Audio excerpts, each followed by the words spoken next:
We're just looking at our Flight Radar 24 app on the phone to see if we can see where the 35 is. Certainly the halls, exhibition halls, are very full and packed, a lot of business going on. We welcomed the Prime Minister of Great Britain here this morning, along with some other very senior people. It was great that the Prime Minister was here to open the show privately earlier. The United States Pavilion is full again, 250 exhibitors.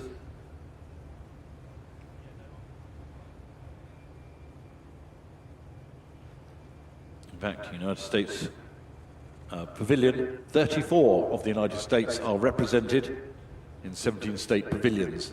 That's quite a collection in the halls. They say visit us in halls 2, 3 and 4. Well, that's how big their display must be.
So we just had a bit of an update. We're just rolling the display by about 5 minutes. So I'm just being told an update. In 5 minutes' time, there may be some weather down at Fairford, I don't know, but we just had an update.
Okay, the F-35 has now just called up on one of our frequencies that we're using.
Okay, the F-35 has just been given clearance to do his flyby, and he's just asked for the speed limits. I don't know what speed we're going to get, but I imagine he's going to crack it up somewhat. We're limited to 600 knots. I don't know what he's going to do.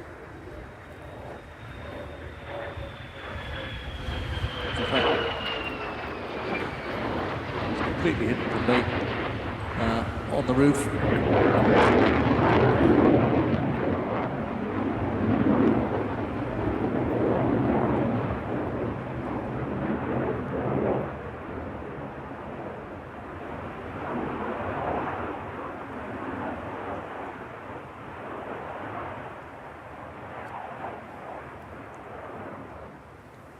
So we're hoping that he might be doing 3 flybys, but the times have reduced somewhat. That wasn't 600 knots, certainly. And that looks like he's possibly putting the gear down. So 3 of the United States services, the Air Force, the Marine Corps, and the Navy and the Marine Corps, use the F-35s. 15 international allies. 35A, designed to operate from conventional runways, is the most common variant. That's the one the United States Air Force use. And the majority of the Allied customers will also operate the 35A. The B, well, that can land vertically like a helicopter, take off in very short distances. That's really for the United States Marine Corps, the United Kingdom, and the Italian Air Force.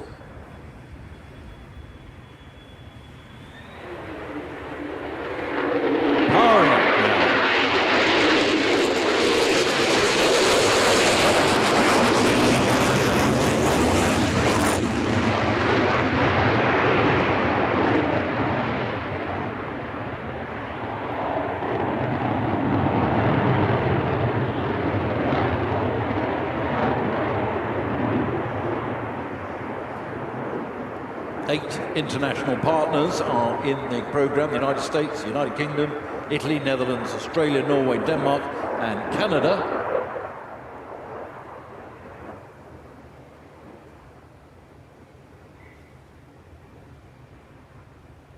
I think we're going to get another flyby from him. 7 foreign military sales customers are procuring and operating the 35. They're Israel, Japan, South Korea, Belgium, Poland, Singapore, and Finland.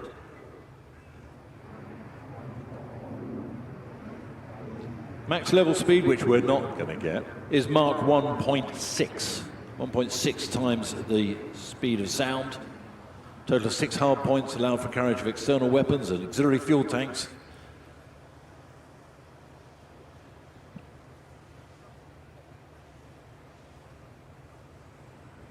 Getting a lot of reflection from the windows, turning back in, gear down.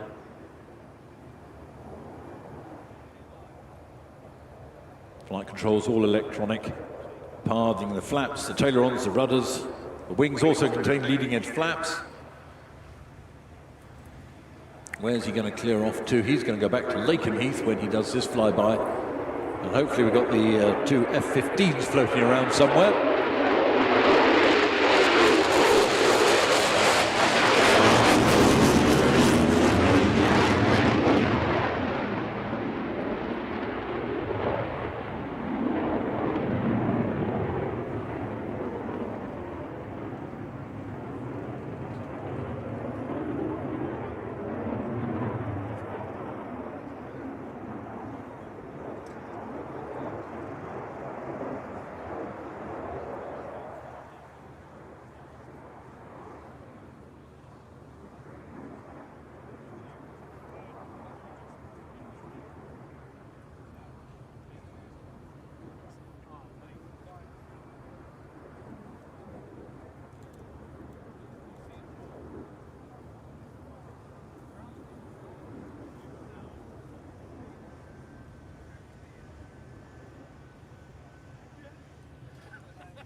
.35 designed as a very stealthy aircraft. In fact, we couldn't even track him on the radar coming in, but we're probably using out-of-date systems in the commentary box.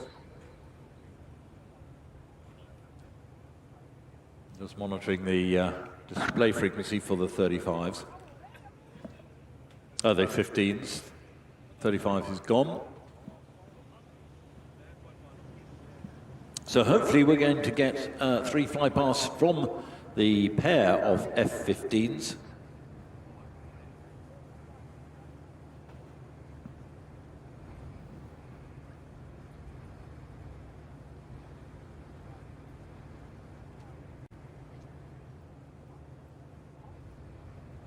The whole showground here, put together by FIL, Farnborough International Limited. It's a huge project, as you can imagine, each 2 years. 19 weeks to build, 7 weeks to fit out the chalets, and 8 weeks to dismantle the whole operation. That's a huge operation of a team from FIL, which also do other shows here and international shows. It's not just Farnborough that they deal with. The whole site covers something like 78 football pitches, if you like, those useless facts. 4 minutes for the F-15s. 70 kilometers of cables.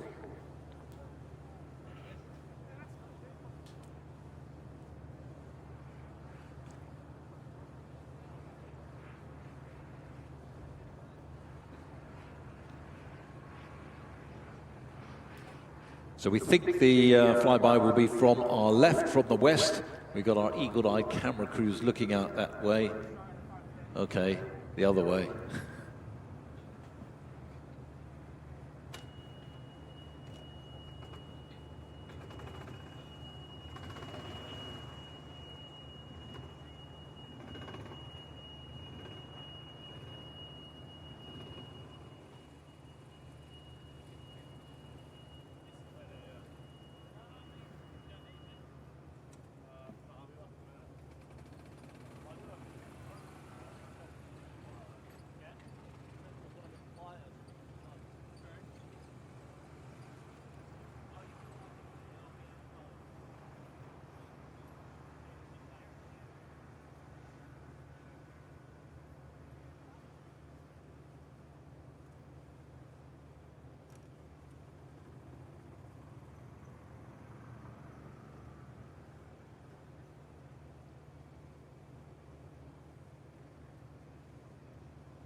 So the F-15 is not yet on display frequency. The Boeing F-15 Eagle originally emerged from the stable of McDonnell Douglas, of course. It's a large, very large, single or tandem seat twin-engine air superiority fighter. Developed way back in the 1970s, the response to the arrival of the Russians, the MiG-25. effectively, I guess, taking over from the United States Air Force the F-4 Phantom, the lead sledge. Haven't seen a Phantom display for quite a while, but they are occasionally around, less in the United Kingdom. Riyadh, I think, had a Phantom, a lead sledge there. Now, since entering service, the F-15 has certainly dominated air combat. It's been developed from, as so many fighters and aircraft are developed, from the initial A model through to the C and the D series, while still maintaining the Eagle's cutting-edge characteristics. So we're just waiting for them to come on frequency. As I say, they're coming up from Fairford, and then they're also going to chase the F-35. Will probably be at Lakenheath by now.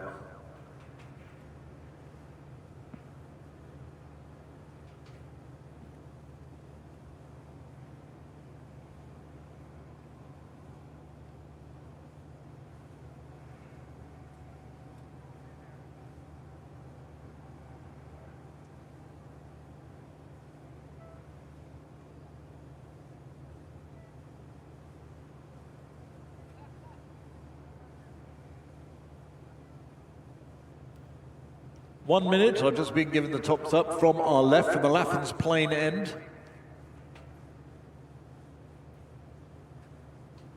Should be able to see them now, unless they're doing a meatloaf, bat out of hell.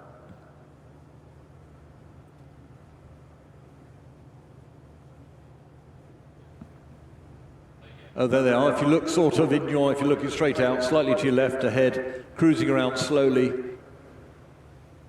to tip in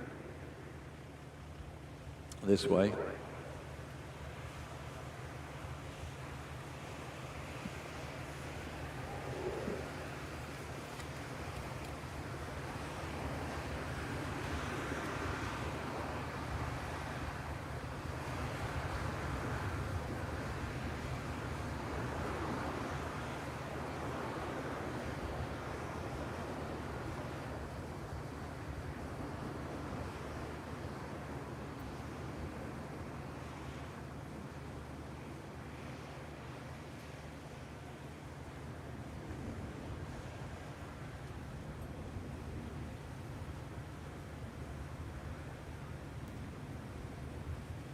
So just ensuring they've got the clearance to run past. Are we monitoring the display frequency? I think we are.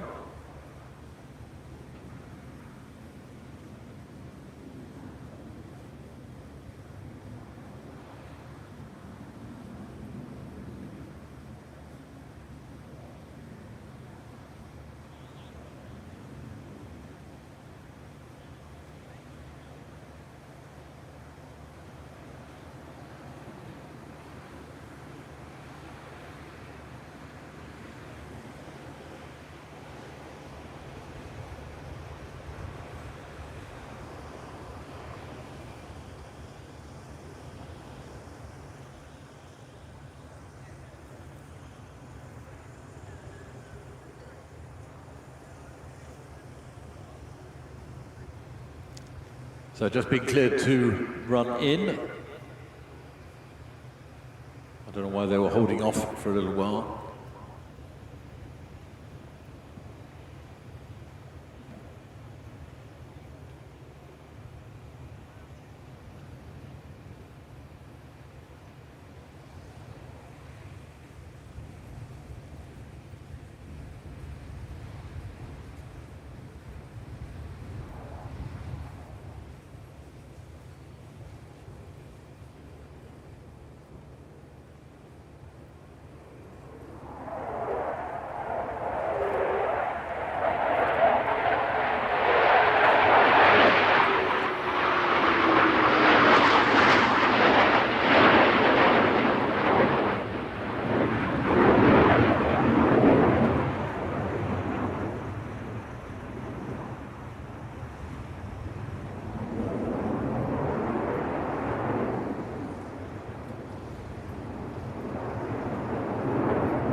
So positioning left to right for the second of 3 passes. I hope we get the 3 passes.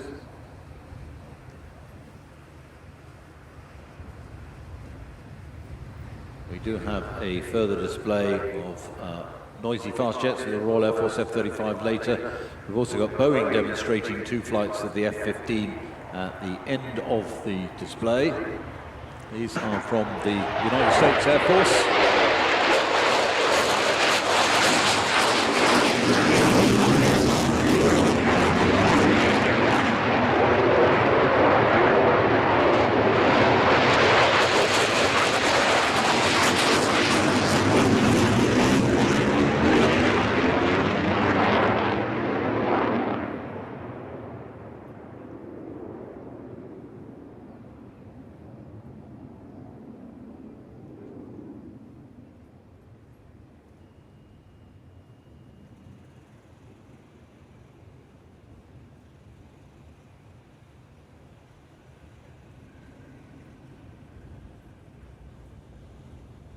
Indeed, we're just going to get the 2 passes. They're just going to clear off towards the south and go up to Lakenheath.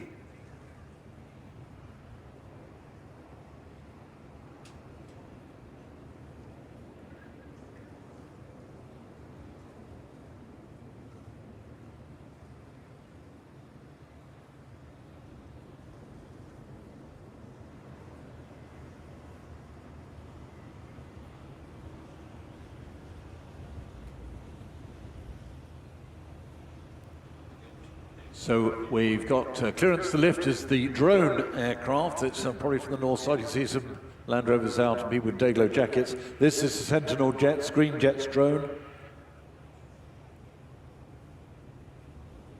Just been given clearance to lift. Not certain how big it is, how much we're going to see. There it goes, lifting up.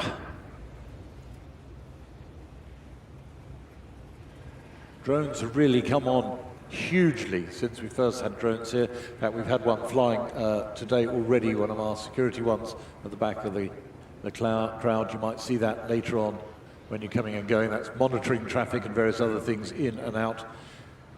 If you're looking at home, you've got the TV cameras looking closely at the Sentinel Jets. Sentinel Jets is a British company, hurrah, which provides VTOL drone performance for a wide range of applications spanning all sorts of things like agriculture, the mapping, surveillance, public safety, really anything you really want when you want to observe from the air quietly. The aircraft seen flying in front of you is fully electric, jet propulsion, blended wing. It's eVTOL, which E is electric, capable of up to 2 hours endurance from full charge. A range extended variant is also available with up to 14 hours endurance. I guess you have to change ground crew for that. Both variants can carry a wide variety of payloads with maximum takeoff mass of around about 25-35 kilos. So 25-35 bags of sugar, that sort of weight. It's very quiet, as you can not hear. It's a joint venture between 2 UK companies, Green Jets and Sentinel Flight Services, and the company focuses on the end-to-end provision of drones from design and manufacturing to training, maintenance, and the repairs.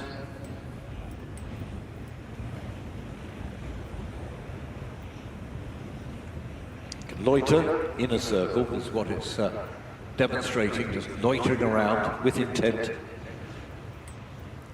Obviously, it can be used, as we're using quite a few drones in the English Channel at the moment, to search out for search, part of the search and rescue, and monitoring and border crossings.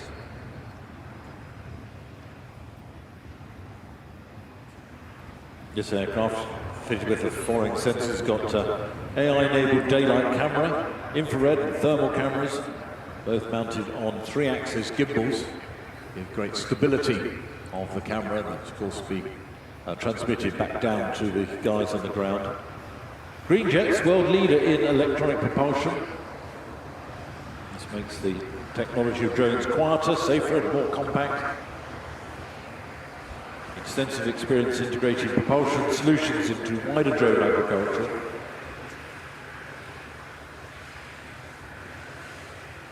Sentinel Flight Services, leading operator of drone systems, from 3D modelling, crop inspections, public safety to industrial applications. After all, some of the buildings you want to inspect the roofs of, or high chimneys, you need a drone, much quicker to take the drone up, have a close look in for an inspection rather than getting someone climbing up a ladder. Who was the guy who did all the high chimneys?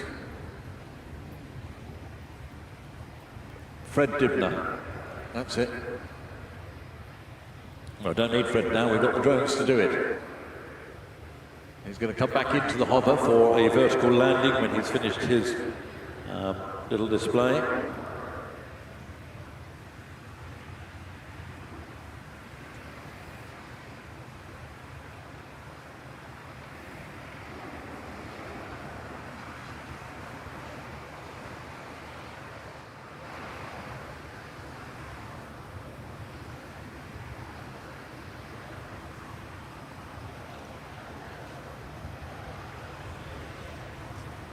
I'm going to ask Mark whether Sentinel Jets have got a stand here at Farnborough.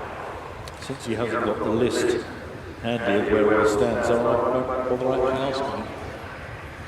But tomorrow I shall be warned.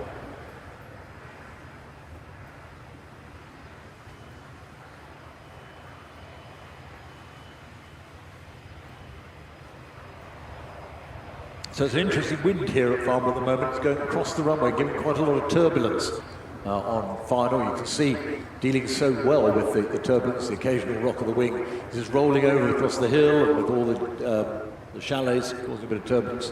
Watching some of the arrivals this morning into Farnborough at about 500 feet, there's a little rock of the wings.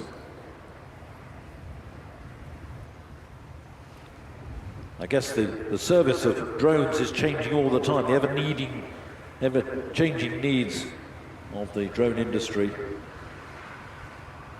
More and more uses and deployments of them. As I say, we have one that monitors, and I think he might be up again shortly out the back of the display area, out the back of the halls.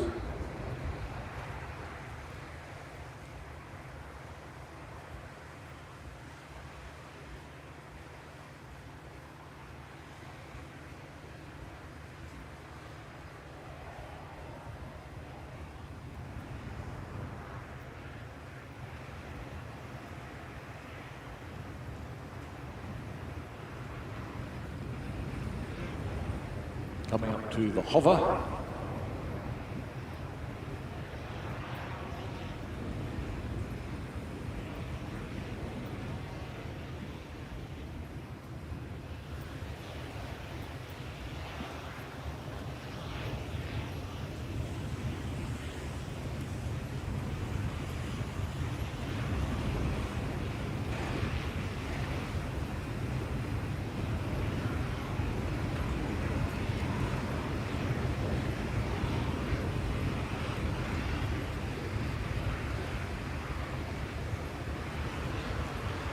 So our first V-stall landing of the display of 2024.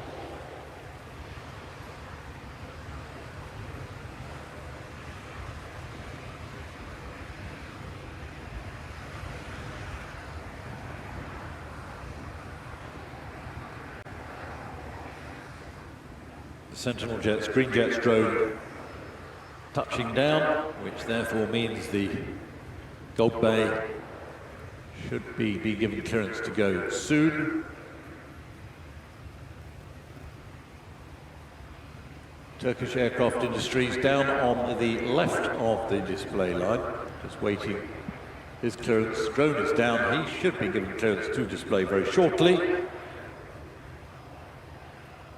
Nicely back now on time. He's not due on actually for a minute, to be fair.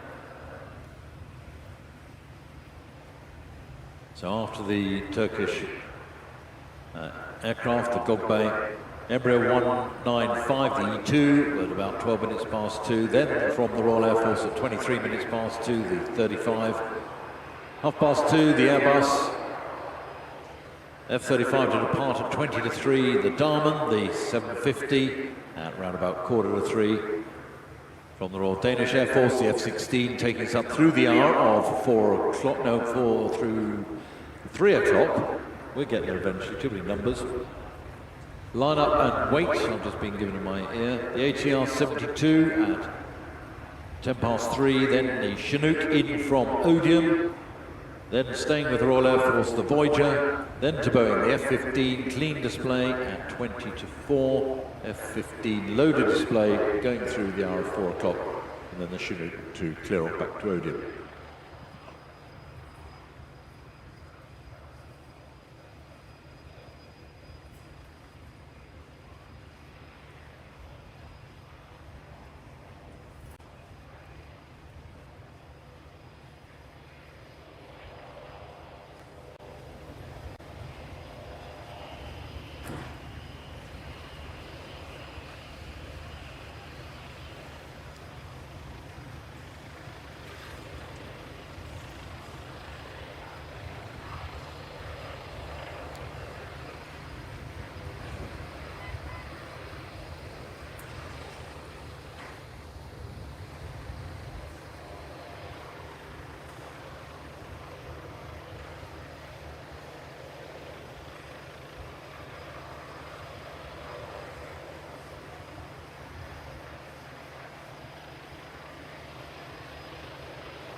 So helicopter just been cleared to display. It's actually got 3,700 feet, I think, air traffic have given him, so nicking a bit of airspace from the Heathrow departures and arrivals.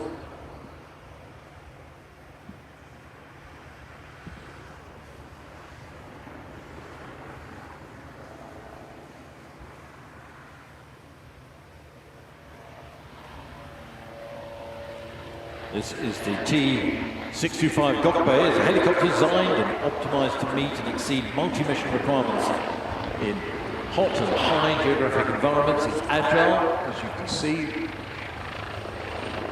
hovering with a side wind. It can also operate in adverse weather conditions. The helicopter incorporates cutting-edge technology features in order to provide the highest level of safety and operational benefits for operators. New generation twin engine. It's a 6-ton helicopter developed with high mission flexibility by Turkish Aerospace, and they're very welcome to here at Farnborough International. Powered by 2 turbofan shaft engines, each with round about 1,373 shaft horsepower. That lets it go into hot and high conditions and lift heavy loads. Got a FADEC system, a dual-channel FADEC system. Now, what you do in the cabin entirely up to the customer, because the configuration can be anything you want, multi-purpose, such as cargo, VIP, transportation, air ambulance, offshore, search and rescue operations. Anything the customer requires, the inside can be configured for that.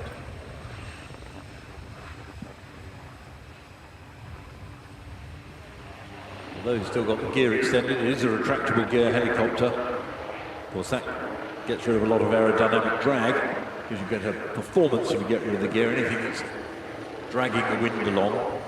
So gear up, I don't know whether he's going to do that for the display. It's the first day we've seen the display.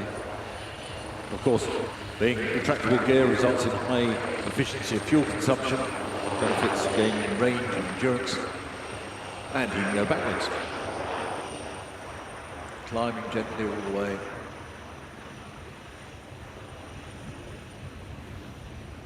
State-of-the-art Turkish avionics. Glass cockpit. It's got 2 touchscreen integrated modular displays along with 2 other data entry touch cockpit control units. That flight control system, 4-axis dual redundancy automatic flight control system, again developed by Turkish Aerospace.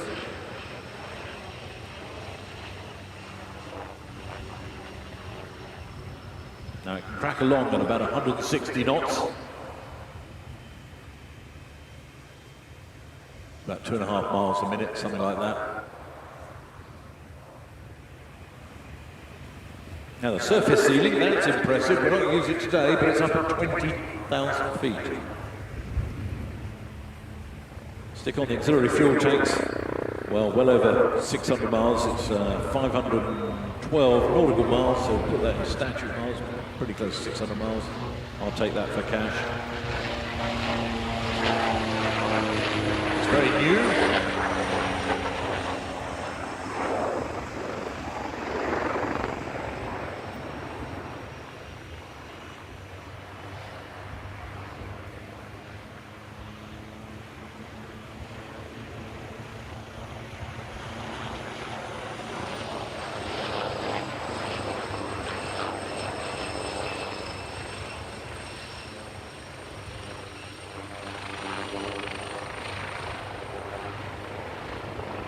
Back into the stationary hover. Normally operated by a crew of 2. Crank in, squeeze in 12 passengers, or if you want to go the VIP configuration, well, it depends if you want to be very, very important. Just yourself.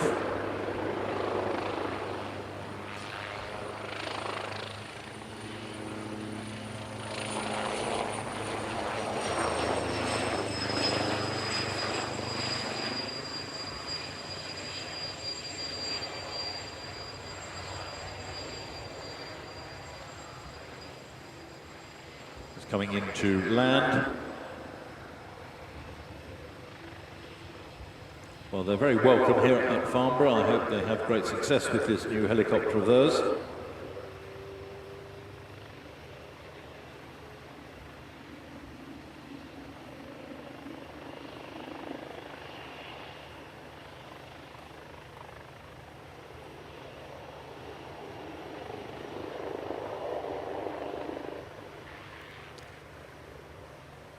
So the Gökbey down in his roost, going to be parked over on the north side. He's moving forward to the departure point from the Gulfstream hangar area over on the right. There's the Embraer, the 195-E2. It's great they put E2 on the tail, it makes it easier to recognise at a distance. Oh, cameras make it easier. Thanks, chaps.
So we've got 2 landing spots here at Farnborough, Farnborough Long and Farnborough Normal.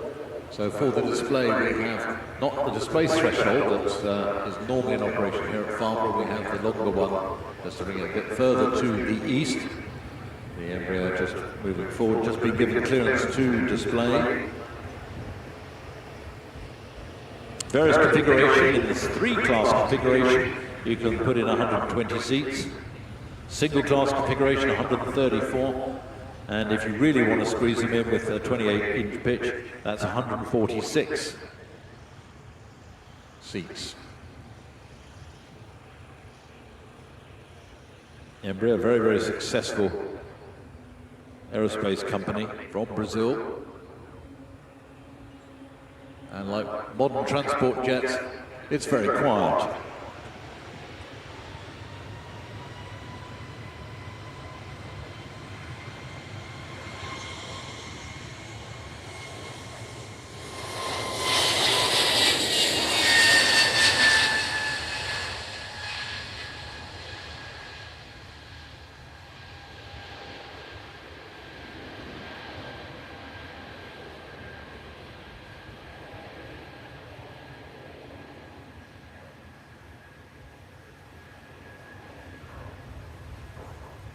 It can crack along at a decent speed up in airways, Mach 0.82, 82% of the speed of sound. Range is around about 2,600 miles when you really crack all the seats in.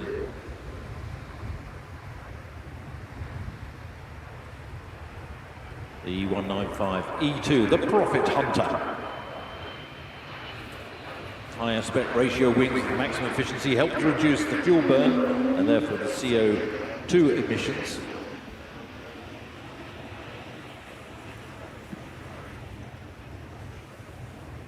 This is the aircraft named the Tech Eagle. Have a look at the nose and snout when he comes in closer. This is the largest aircraft in the E-Jet E2 family.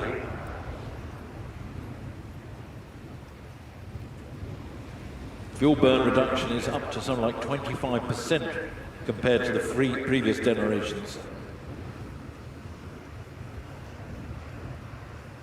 Now the whole family been around for a while. It was first launched in February 1999, the beginning of the creation of this particular family of aircraft.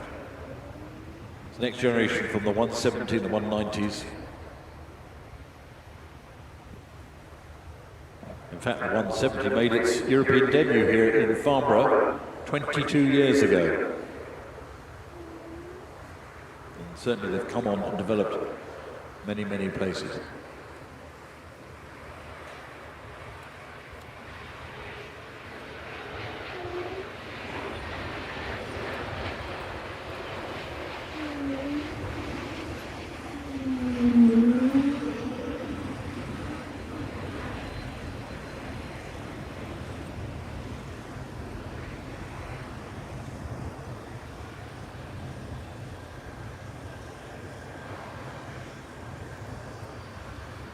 Look at the avionics of the aircraft. New closed-loop fly-by-wire system has also been installed. This is based on the flight control system utilised in the legacy 500 business jet and the KC-390 transporter. Honeywell provide the Epic 2 avionics, the Primus Epic 2. Now that's got 5-screen EFIS and head-up display. Very much the new generation of flight management systems. Geared out, turning into wind. Embraer reckon the market over the next 20 years is something like 6,400 aircraft.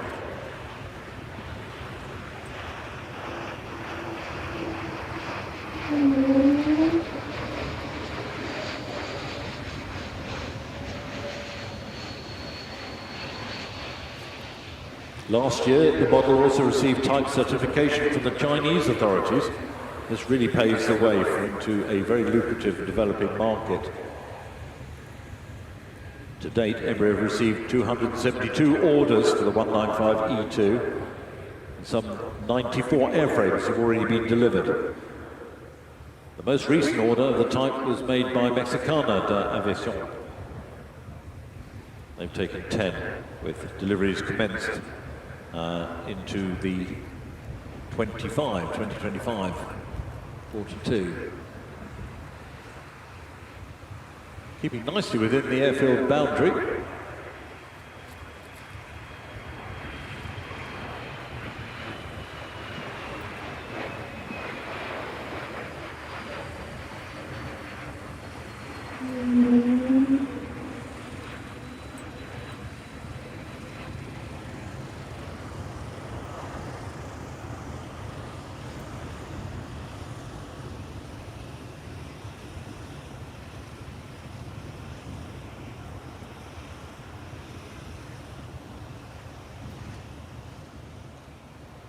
So with the runway lights turning off here at Farnborough tells me that he's called downwind to land.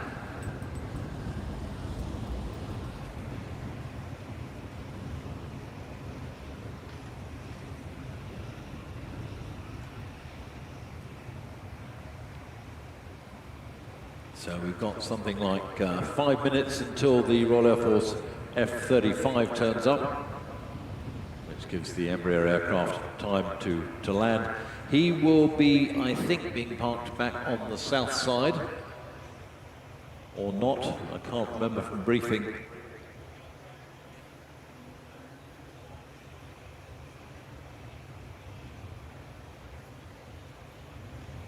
The Darman, the Dart 750, has been towed out and getting prepped ready for flight. The Airbus, he must be round on the north side. Yes, there he is, just putting his nose round the corner of the new hangars on the north side. That's the one. 195 comes in over the Swan. Slightly steeper approach. We have 3.5 degree approach here in Farnborough, not the normal 3 degree approach.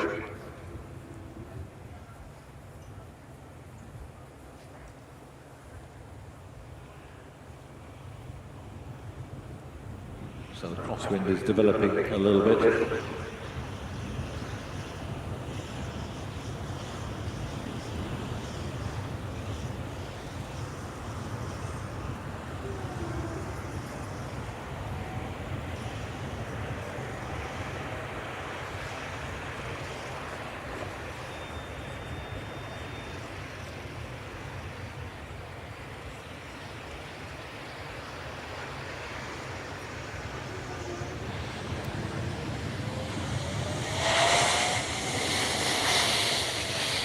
Well, there's a short landing.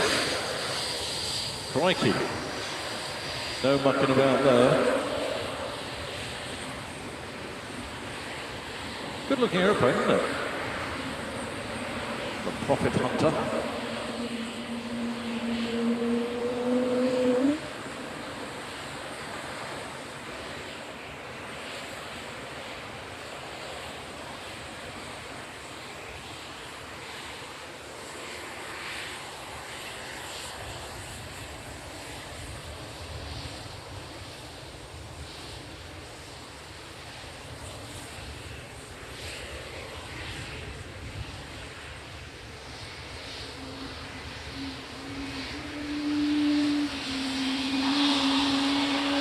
Well, how about that?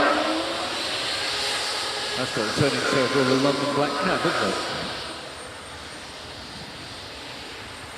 So, very little runway use, turns around on the runway width and goes back again.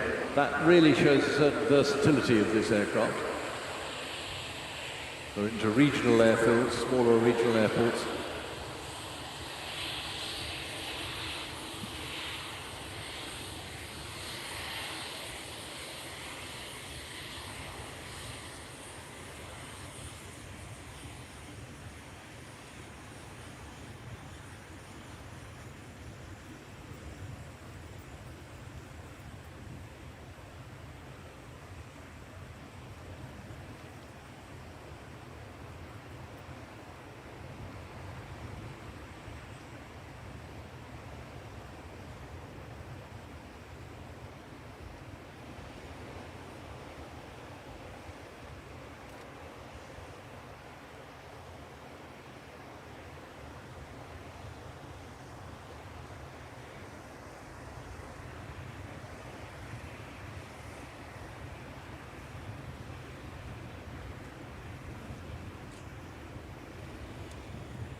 The Profit Hunter coming into his parking bay in the roost. It takes a bit of time to get him in, and the barriers reconstructed around. So you can have a closer look at it.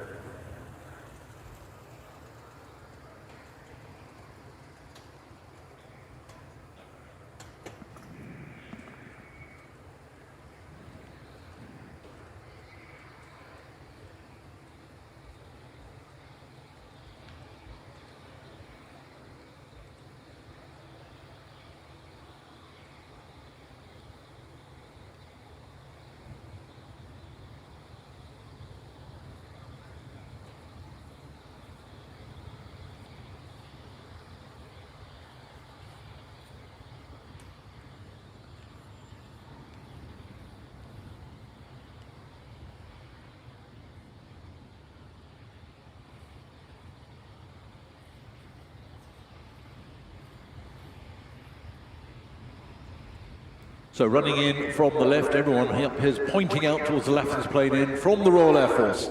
The arrival for a flypast, one or two flypasts from the F-35, and then he will be landing on and departing after a few minutes. So cracking up the speed down the display line.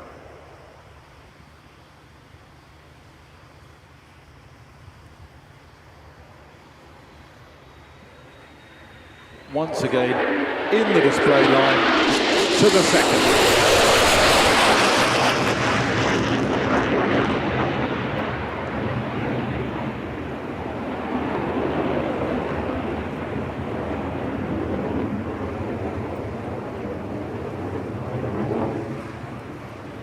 So I wasn't here in validation week, so I haven't seen his display, and we've had to modify it, obviously with the cloud base and the air traffic control systems that we have in place here at Farnborough. But I know that we're hoping to get a couple of flybys from him, as I say, then from a landing on, short landing, then he'll be hanging around waiting for the Airbus to display before he departs back to Mara.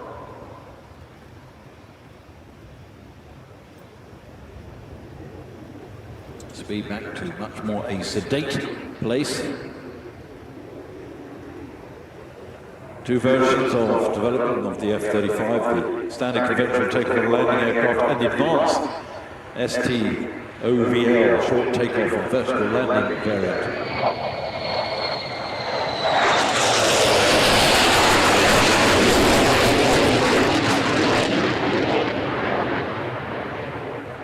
And it's a good looking aircraft.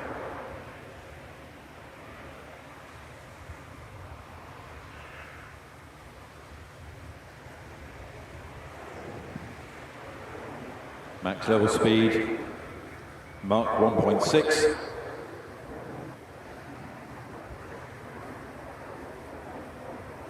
So the runway lights are, can't see, they're reflecting. Are they on or off, guys? I think they've gone off, so he's called downwind to land.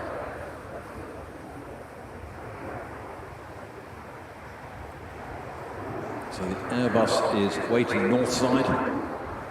Total of 6 hard points allowed for carriage of external weapons and auxiliary fuel tanks.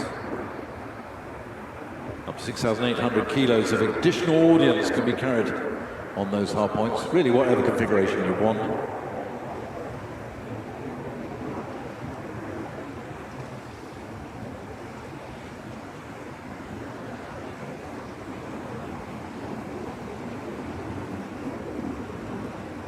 Pratt & Whitney provide the turbofan, rated at 40,000 pounds of thrust. Rolls-Royce, hurrah, supply the lift fan.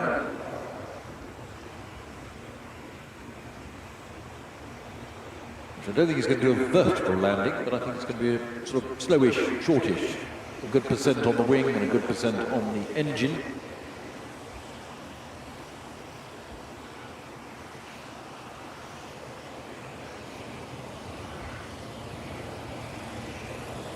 Well, he's certainly above the 3.5 degree slope we have coming in here at Farnborough.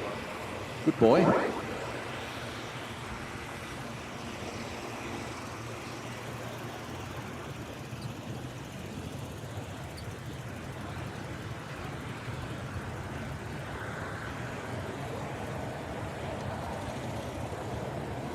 Oh, now that is an impressive sight from a very impressive aircraft. Majestic.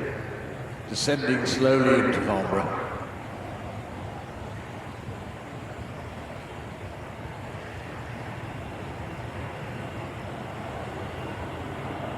Difficult to gauge the airspeed here as you're transitioning from wingborne lift to engine thrust pushing you up, and then you just transition in and out depending on what the approach speed is.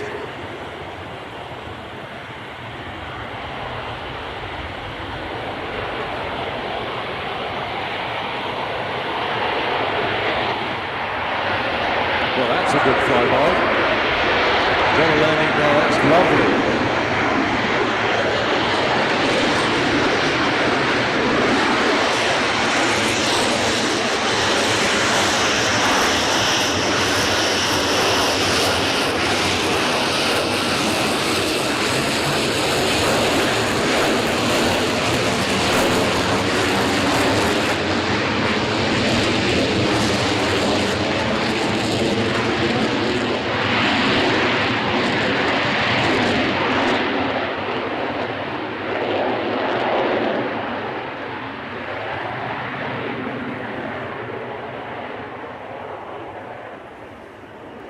Well, that was impressive.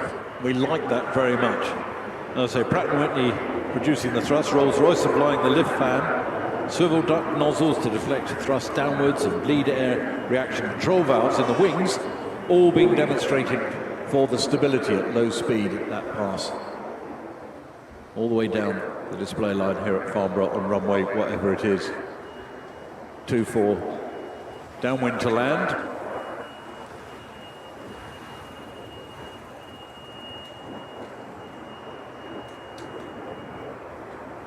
In terms of comms, navigation, identification, avionics, these are provided by Northrop Grumman Radio Systems.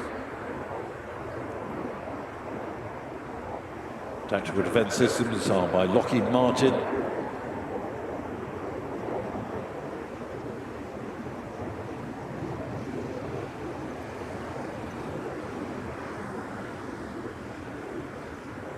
Airbus given clearance to move gently towards the holding point, while the 35 from the Royal Air Force turns right base.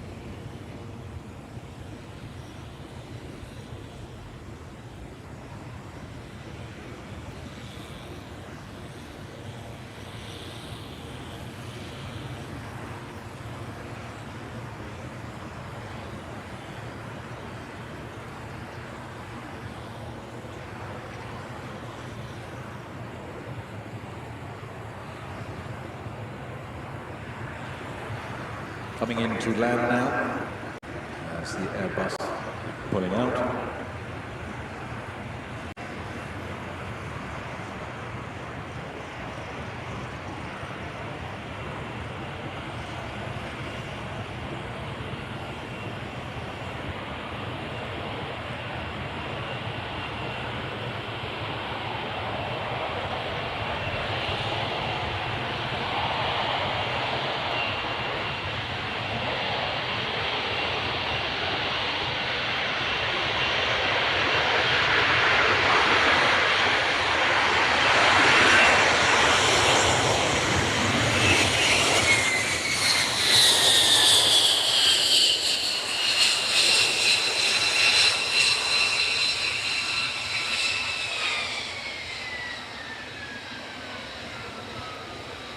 Brilliant, absolutely brilliant.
So 4,700 feet has been given to us for the next display. This is from Airbus. This is the A321XLR flying display.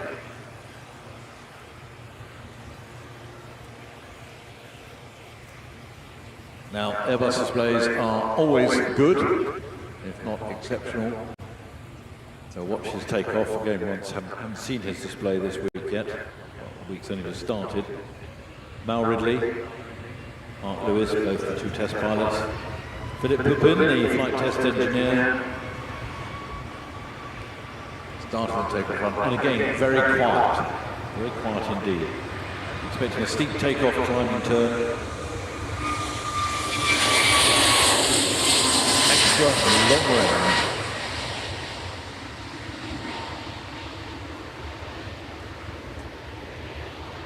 How about that for a climb? And then turn away.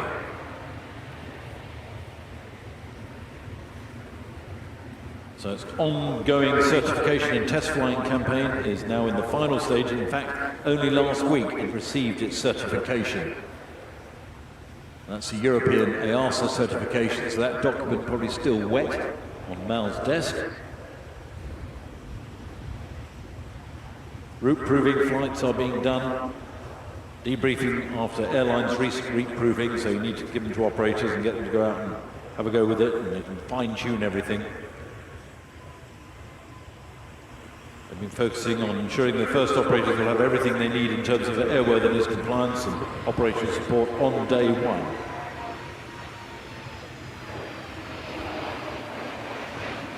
This particular model, the XLR, was launched in June in 1919. For extra long range, that means 4,700 nautical miles, which is about 11 hours non-stop, 15% more than the 321 long range, and with the same fuel efficiency. As for those engines, the same turbofan engines as the A321neo. In fact, I came back from Florence on a brand new 321neo only last week on British Airways. It was a 320. In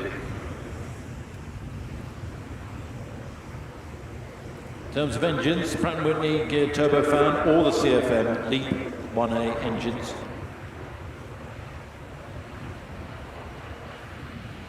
So the sort of route structure the XLR will go on will be something like New York to Rome, London to Vancouver, Delhi to London, Sydney to Kuala Lumpur. Opens new opportunities for non-stop flights linking primary and secondary cities all around the globe. Has a higher maximum takeoff weight for the longer range, and obviously a bit more payload thrown in.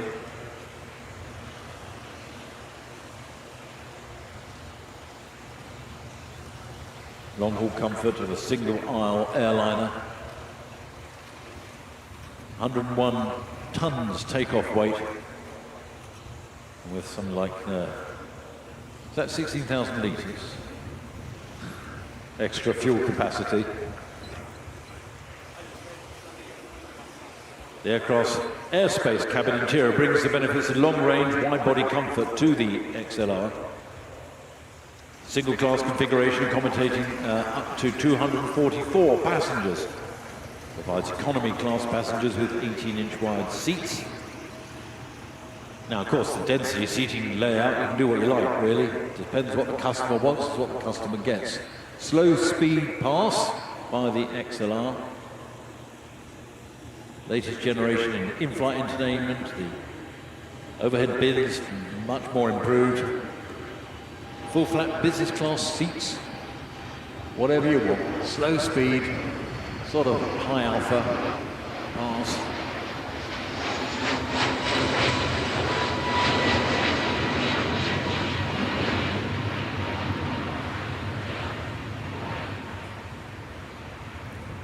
Climbing up to 3,000 feet after the low speed pass.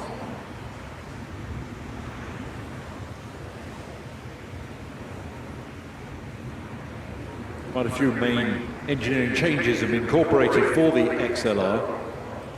New permanent rear center tank holds an extra 12,900 litres of extra fuel. Reinforced main landing gear and nose gear for the increasement in the maximum takeoff weight, the landing weights. Downwind to land.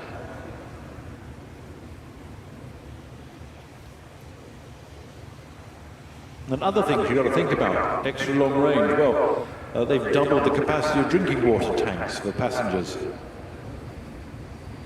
All those sorts of domestic arrangements that you have to consider. The drinking water tanks and presumably other tanks that you need to use for long range.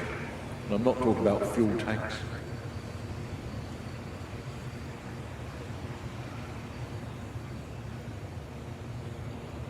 Heating control have gone into the next generation for maximum comfort.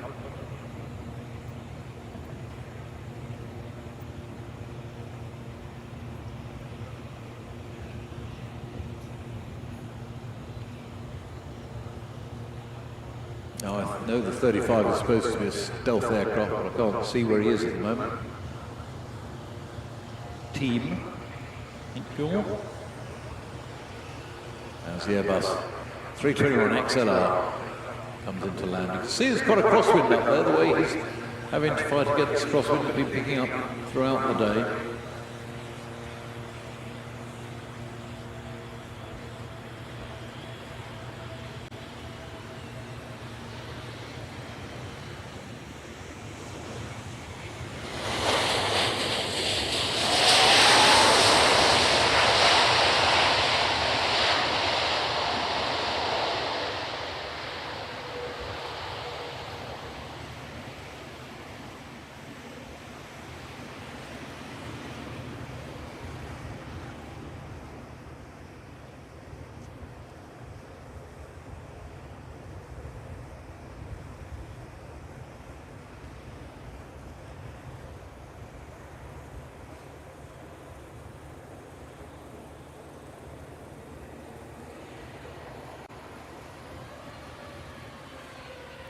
A321 also turning within the width of the runway to backtrack. He will then clear, I think, onto the cross runway before being pushed back into the static. The 35 stealthily has moved out over by where the old air traffic control used to be here at Farnborough. It wasn't always the old one, it was new once.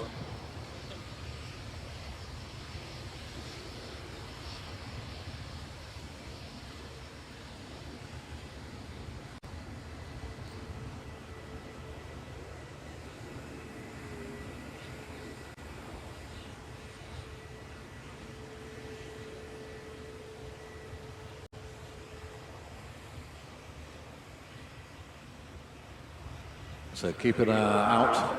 You'll certainly hear the 35 who's just moving out onto the runway. I think he's going to do fairly short takeoff and just depart. Where's he going off? Let's have a look at the batting order. He is going off to Marham up in Norfolk.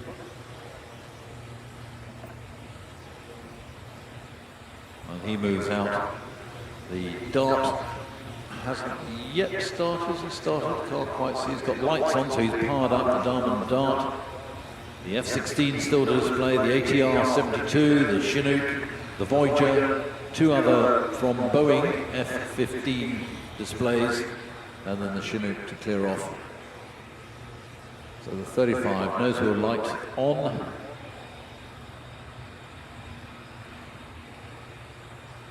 Looks like he's going to do a normal takeoff, methinks.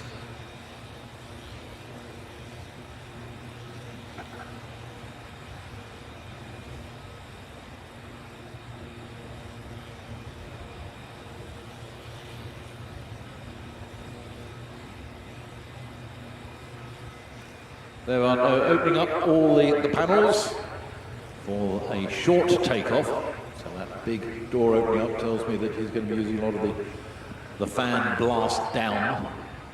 So partial wing and partial engine takeoff, unless he's going to just do a straight vertical takeoff. It's too far away to see from here. Brakes release, so it's going to be shorter takeoff.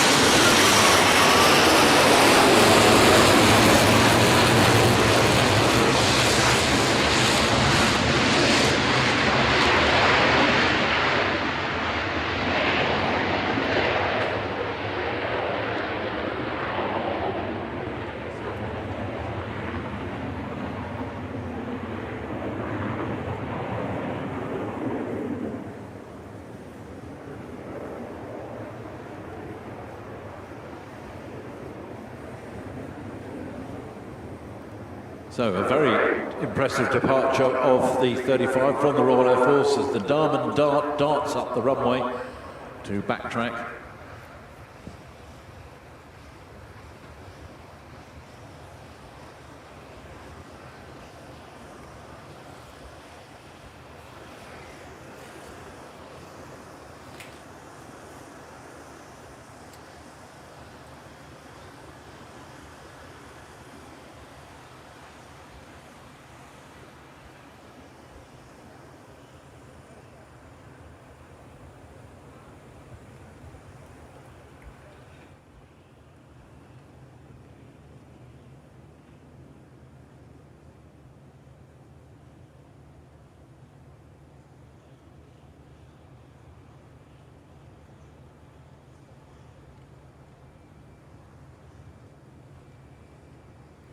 This is the Diamond aircraft, the Dart 750, making its first ever appearance at a public flying display here at Farnborough. Adding to the hugely successful flight training range.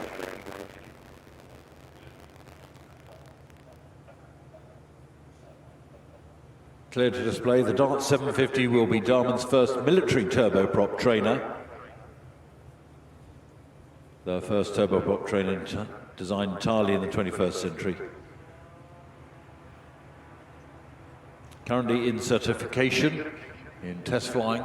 Every aircraft that's brand new here at display at Farnborough must have completed already 50 hours worth of certification program.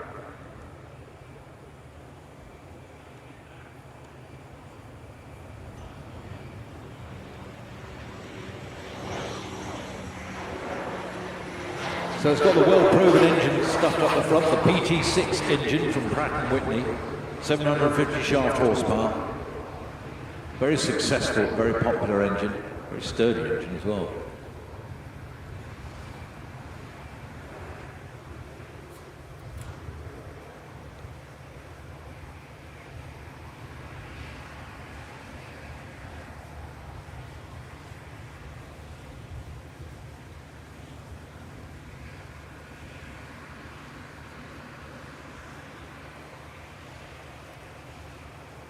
Takeoff position onto the 230-meter line, rather, into a half loop, half roll on the descent.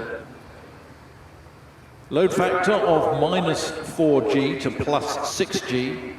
They can crack along at 240 knots at 12,500 feet, endurance of 3.5 hours, and up to 25,000 feet. So it's got a big envelope, a wide envelope that it can use.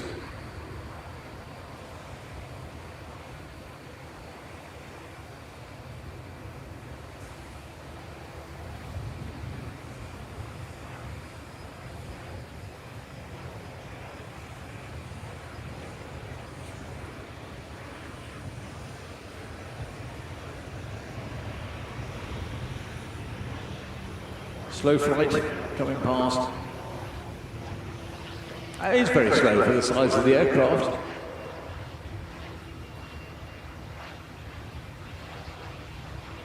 The Dart 750 comes with the optional version of Martin Baker seats. They're the ejection seats. 0-0, so no speed, no altitude seats. Two pilots in tandem configuration. It's got good visibility, as you can see, and certainly when it comes back to the public area, good visibility from that cockpit.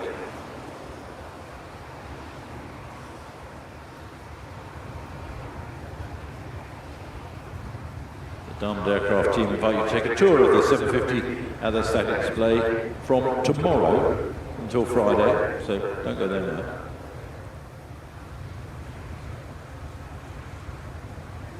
It's got the Garmin avionics suite, the Garmin 3000 avionics suite.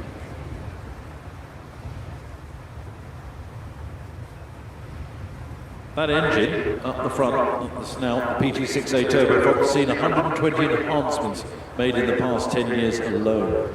More than 50,000 of those engines are produced, and 25,000 still in operation. Certainly one of the benchmarks in reliability.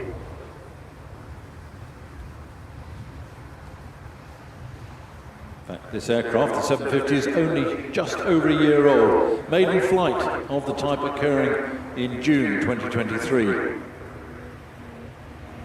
Oh, that's nice. A long knife edge pass to pull up.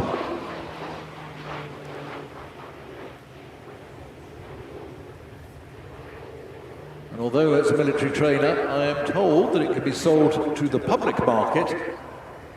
But I believe you can't have the Martin Baker ejection seats in it. You think you need a firearms license for that. Have to speak to the local coppers for that.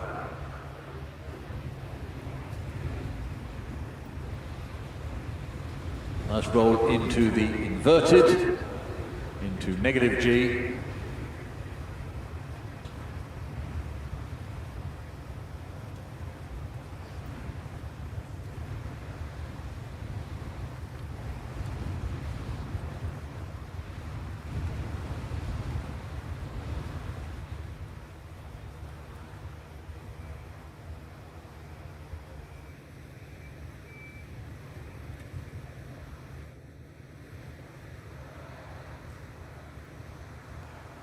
As you can see, that quite large bubble canopy. Indeed, the next aircraft has got great visibility from it from a bubble canopy, that the F-16 what we're having up next.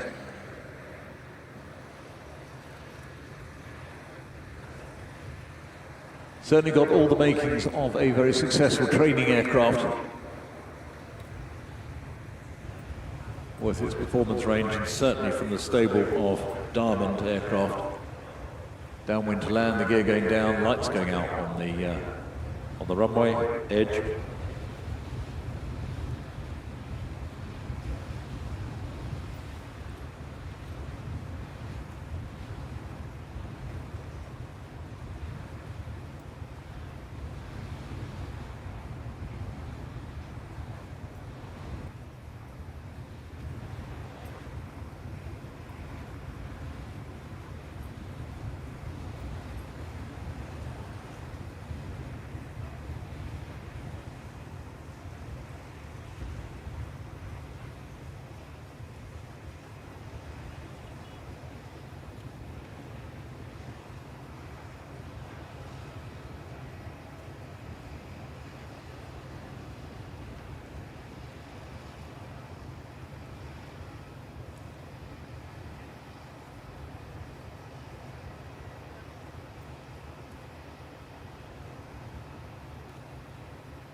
Coming in over the Swan.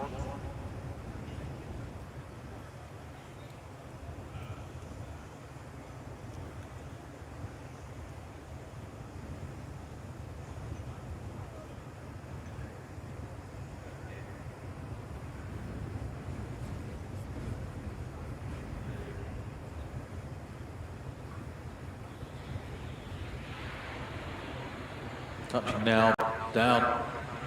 Airways going to use max reverse thrust to come in on that parking bay. So steep approach over Church Road West here at Farnborough. That's just a plug to a friend, by the way. Just getting an update on the F-16, the ATR-72 next. The F-15s, they're going to show the loaded display first, then the clean display. That's slight change to your program.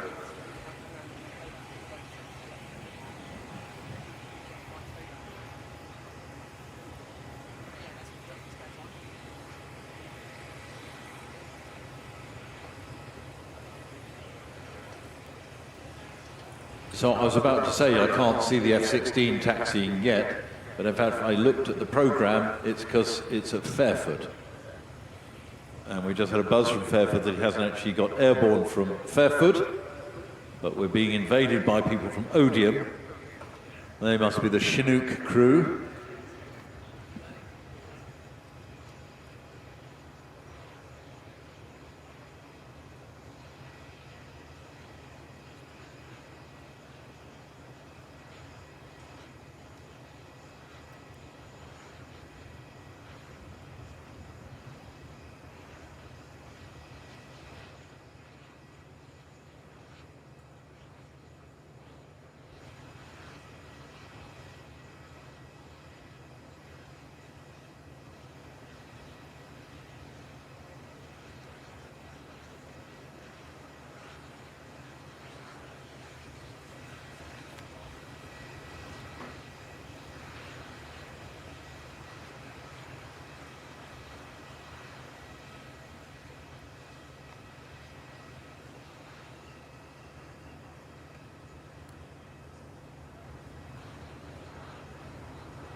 So just waiting for an update from the program. Certainly the clouds breaking up a bit more, so that's good. I haven't looked at the weather forecast for tomorrow, which no doubt my team will be getting out soon from their iPhones.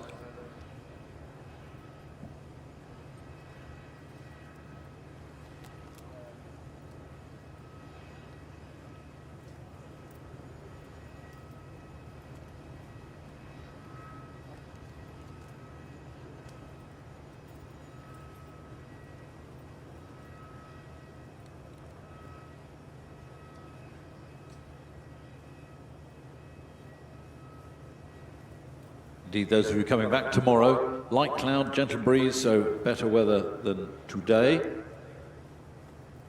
I know it's not a blisteringly hot summer, but the sun is still just as hot, and the medical team have just reminded us that sun cream is quite wise and keep hydrated, because even in this wind you dehydrate a bit and you do get windburn and sunburn, and of course this year we're not used to any of that.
Certainly here at FIL, Farnborough International, note the word international, limited, people from all over the world, exhibitors from all over the world are here. The Australians are here from Avalon. Indeed, I think their next show is in March 2025 at Avalon. We welcome them here.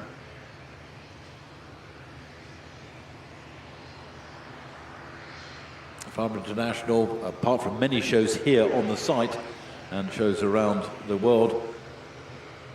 Bahrain International coming up again later this year. Aerospace industry alive and well. And Steve Bridgewater, if you're here, congratulations on your award in the last couple of days.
So change of program now, the F-16 still at Fairford. I don't know why, we're just getting an update on that, but we're going to bring forward the ATR and then hopefully have the F-16 pop in the ATR's slot.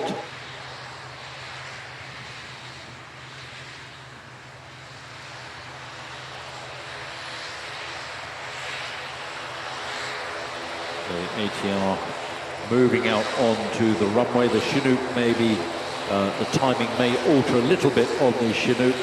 Again, they're just rewriting the program here to fit in with what's going on at Fairford.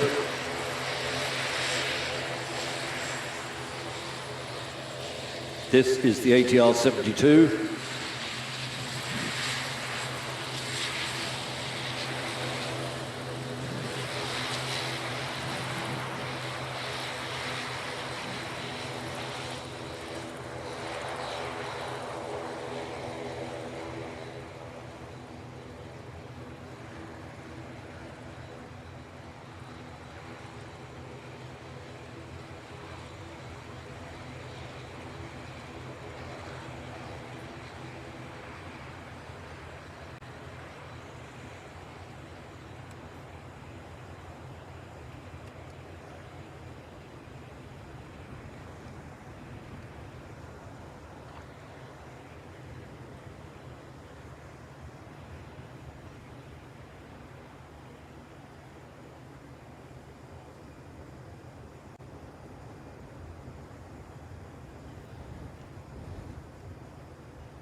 So the ATR 72 lining up. The show is being streamed live out onto the internet.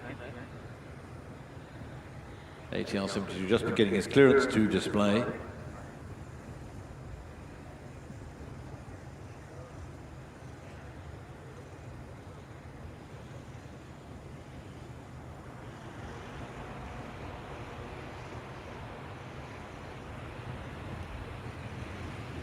This is the ATR 72-600 test aircraft. Well-known turbofan regional airliner variant. This is the latest variant, the Dash 600.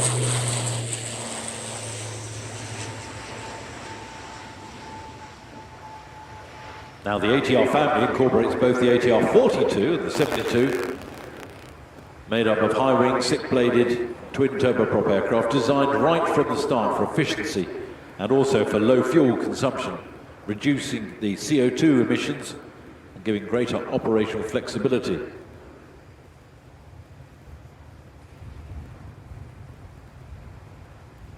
So those viewers at home, including those all the way over on the East Coast in Margate, welcome to the streaming of Farnborough International. ATR aircraft designed specifically for regional and short-haul aviation with over 40 million flights. Joint venture between Airbus and Leonardo. Created way back in the 80s, early 80s, 1981. The ATR fleet counts over 1,300 aircraft flying with 200 operators in 100 countries.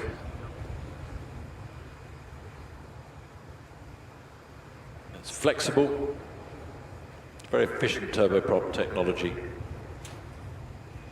Pratt & Whitney supply the thrust, the PW127XT. It's a versatile aircraft connecting the most remote regions and communities and boosting their economies.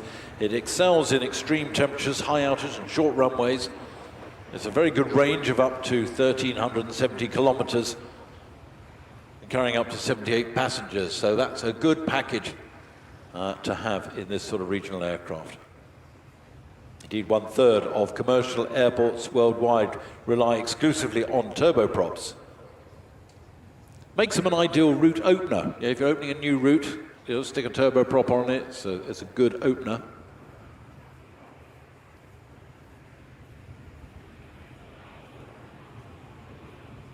Last year, 2023, 160 new routes were opened by ATR aircraft.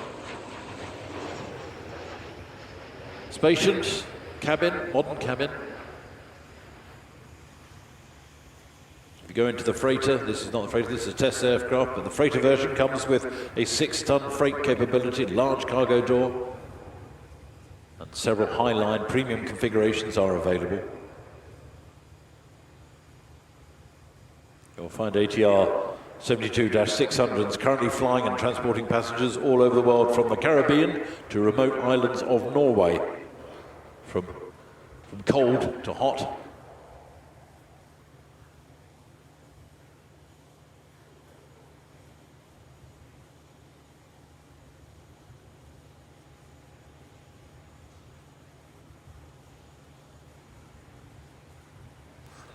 This aircraft is flying today with a blend of sustainable aviation fuel. ATR was the first ever manufacturer to fly a commercial jet with 100% of sustained aviation fuel in both engines. In June 2022, the manufacturer is expecting to increase that capability.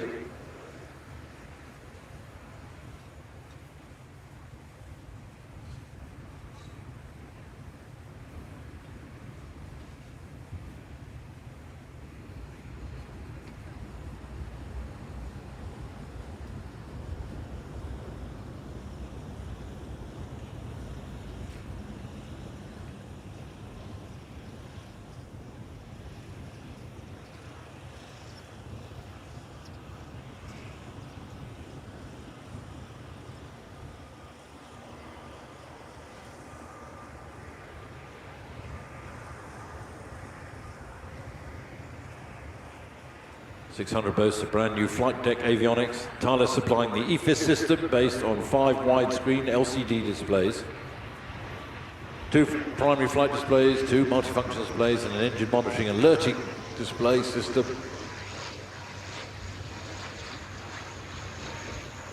Got LED lighting in the cabin.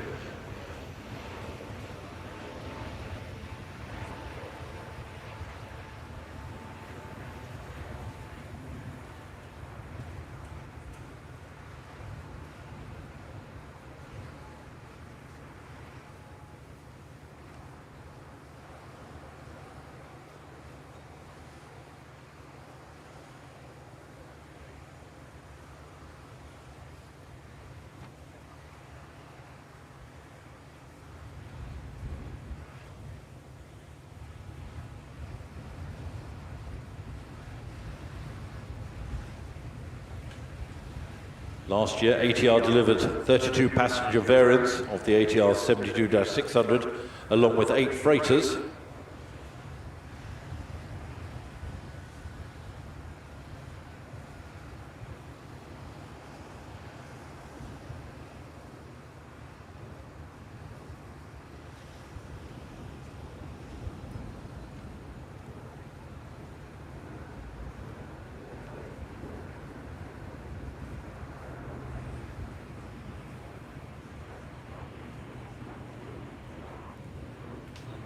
Certainly an agile aircraft.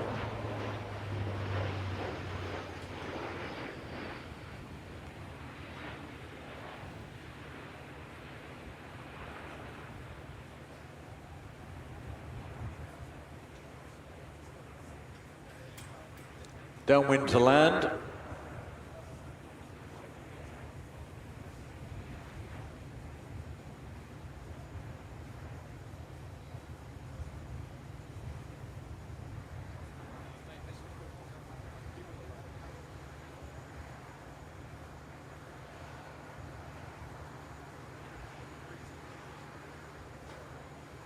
So we're just finding out if the F-16 is moving or got airborne from Fairford.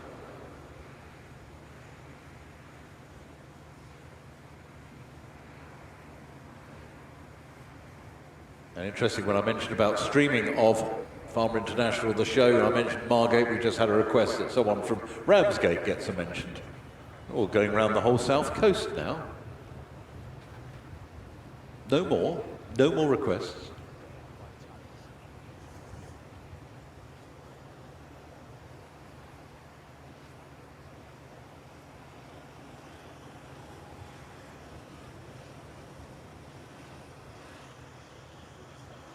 So we've heard that the F-16 is on frequency, and once the ATR has come in and landed, then the F-16 will be brought in. Just been told the F-16 is at Compton. Now, I don't know whether that's the VOR, which is nowhere near Compton Abbas, or whether he's at Compton Abbas, which is nowhere near the VOR. But whichever is out to the west.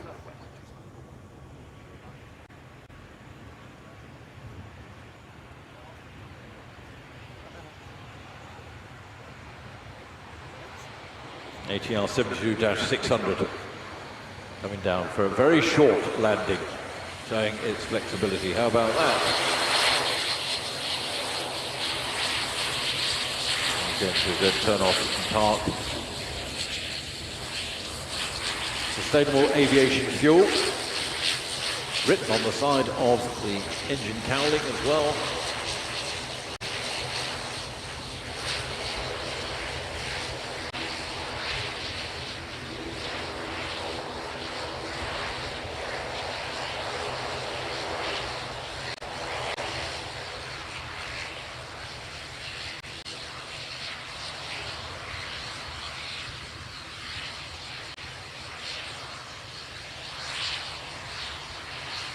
While we wait for the F-16 to come in, I'd like to welcome members of the Honourable Company of Air Pilots and Navigators who are here today.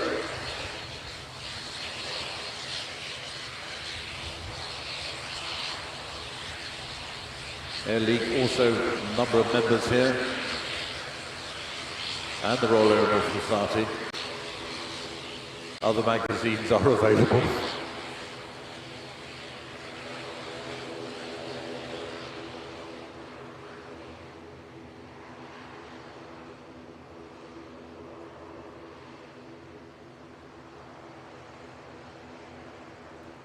Okay, F-16 now cleared to do display, so can't be far away.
If you're looking left, turn right.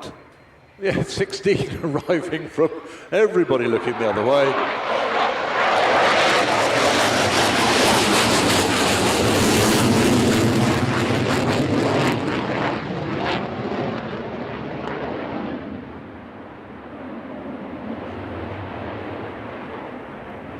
This is from the Royal Danish Air Force.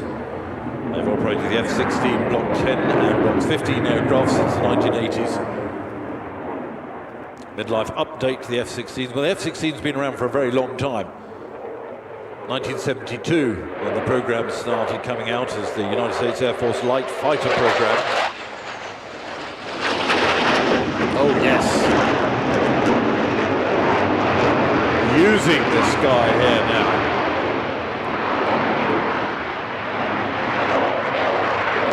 This is the new Danish Viper demonstration aircraft.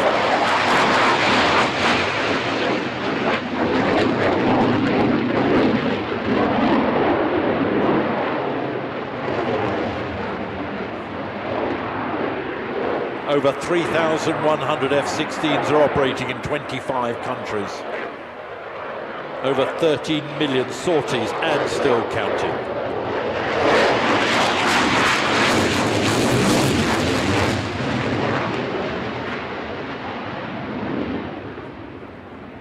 As I say, with over 3,100 F-16s operating, there's a backlog on orders still of another 130 to be produced. F-16 operated by a total of 29 air forces around the world. As I say, this is the Danish Viper demonstration aircraft. Incorporates the Danish national flag in quite dramatic style on the top side of the fuselage. In addition, the underside contains a diving Falcon. Only this one doesn't. There we go. Well, it's always the fun, isn't it? It's a lightweight, agile aircraft. It has to be one of the most legendary fourth-generation fighters. The number of countries who have bought and operated the type is simply astonishing. As I say, Denmark has operated the type.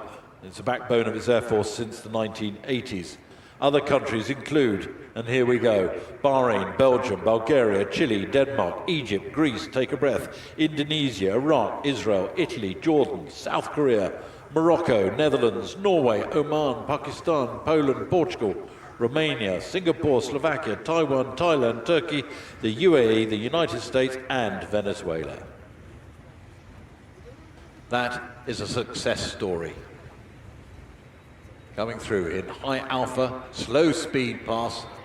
Still, that visibility over that bubble canopy is enormous.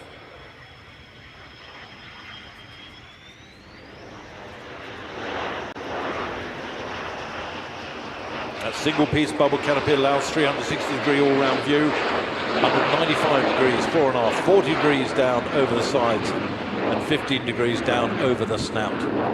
Low speed, high alpha bars, power about to be produced. Two different engines you could have, the General Electric or the Pratt & Whitney, each producing over 29,000 pounds of thrust. The controls, 4-channel digital fly-by-wire operating the tailerons and the wing-mounted flaperons. It's got a side stick controller, program with the force field that requires very little stick maneuver. Lockheed Martin look forward to operating the international F-16 fleet way into the 2060s and beyond. Drop tanks can be carried, in-flight refueling.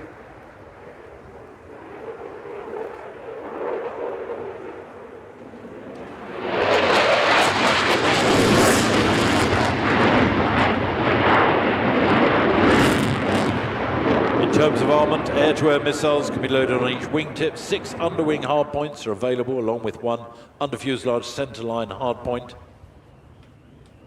It's got that internal General Electric multi-barrel cannon mounted just under the nose or port wing root. At gun sight presented on the head-up display of the pilot.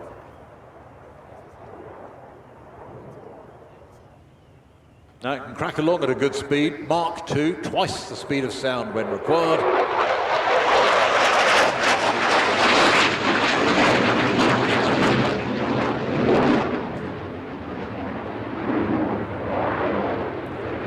It certainly is a very, very successful aircraft and certainly well into the future.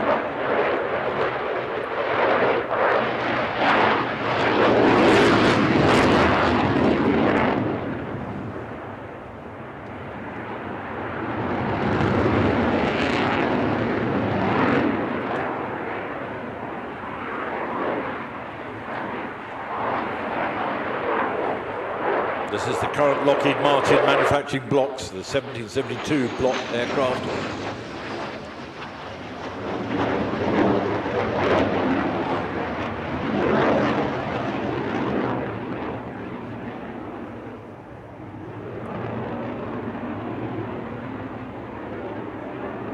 staying well inside our small amount of airspace that we have here at Farnborough.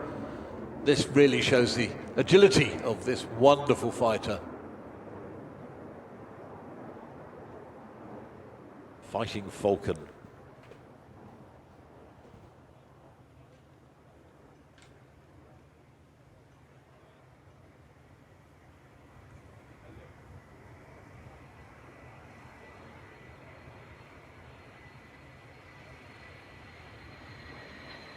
Slightly more sedate flyby. There you can see that magnificent visibility out of the cockpit. Powering on. Dirty configuration roll, still with the gear down, just straight away from low speed pass, having the agility to roll in the climb at the same time, selecting the gear up and accelerating away. Pulling hard G, check, pull up into the vertical, and again a roll and roll back.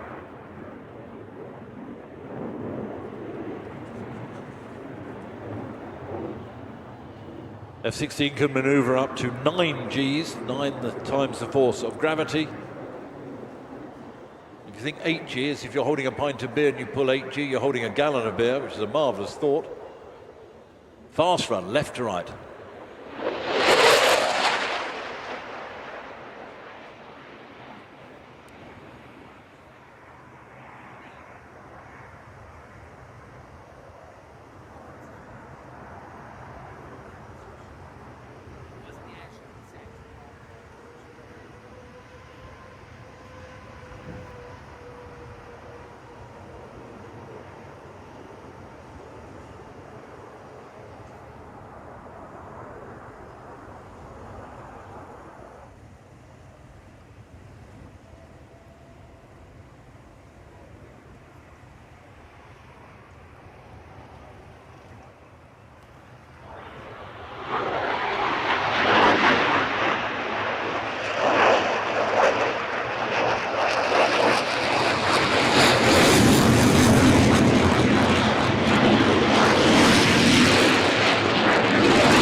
From fairly slow, sedate pass into a series of very, very high loaded rolls.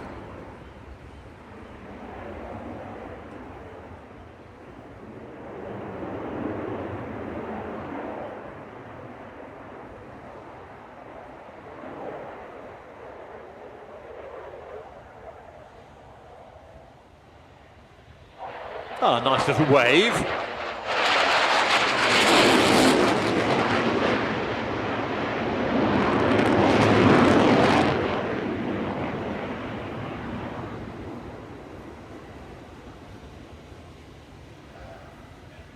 Wing rock climbing up into the sort of the end of the downwind.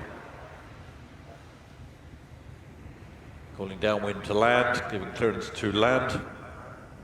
Well, that was a fantastic display. We enjoyed that.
Well, what a magnificent display from the Royal Danish Air Force, that F-16 coming into touchdown. Form drag, keeping the nose up as much as you can all the way down, reduces your landing run, and also it's a good-looking way of having a display end. As they keep the nose up all the way down the runway, and down it comes. Fantastic. So the next team are already here from the Royal Air Force. I'm going to hand straight over to Flight Lieutenant Worley, or whatever his nickname is. He's told me that I mustn't muck about, so I won't, but I'll just hand the microphone straight over to him. Welcome from the Royal Air Force.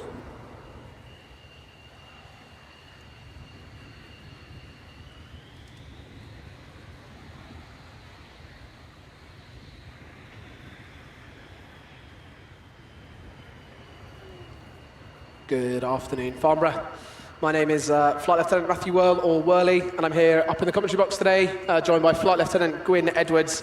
We're two Chinook pilots currently serving on 18 Squadron, a massive 7 miles to the west of here from RAF Odium. This year we wanted to bring everyone something a little different to the display that you may have seen previously, and as such, we will be showcasing the aircraft's operational abilities in an all-new for 2024 roll demonstration.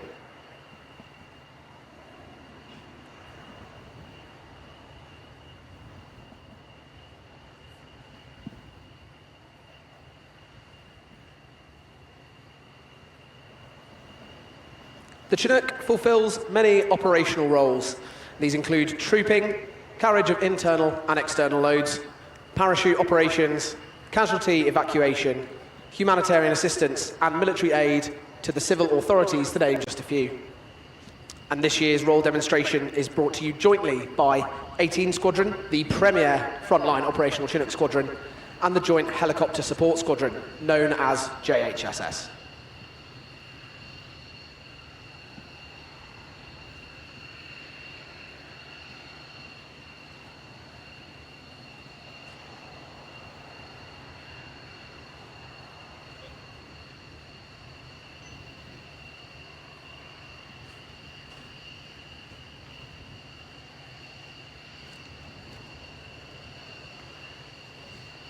The Chinook is supported by a huge team of engineers that keep the airframe functional and airworthy 365 days a year, holding our national standby commitments. It's worth noting that all the crew and engineers here today are drawn exclusively from our frontline units, and all of our display activities are conducted around normal operational commitments. So it's thanks to the tireless work of the aircrew, engineers, and all the supporting functions that enable the team to deliver their normal outputs whilst preparing to fly here today.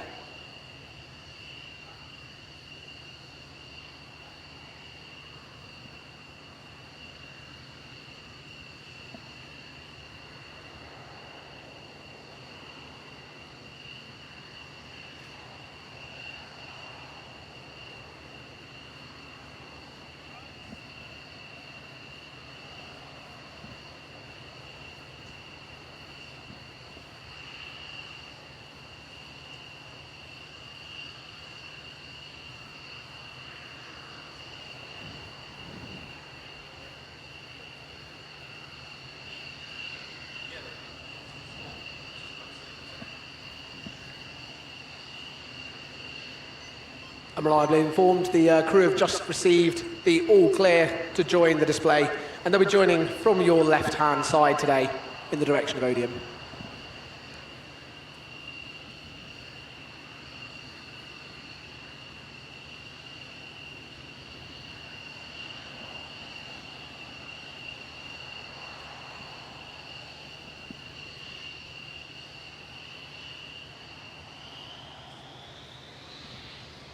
Captaining the aircraft today is Flight Lieutenant Ian Cooper, known to us as Coops. Coops is one of the squadron's training captains and has more than 1,000 hours on the Chinook, which he's clocked up on numerous operational deployments, including Op Shader and Op Nukem in Mali.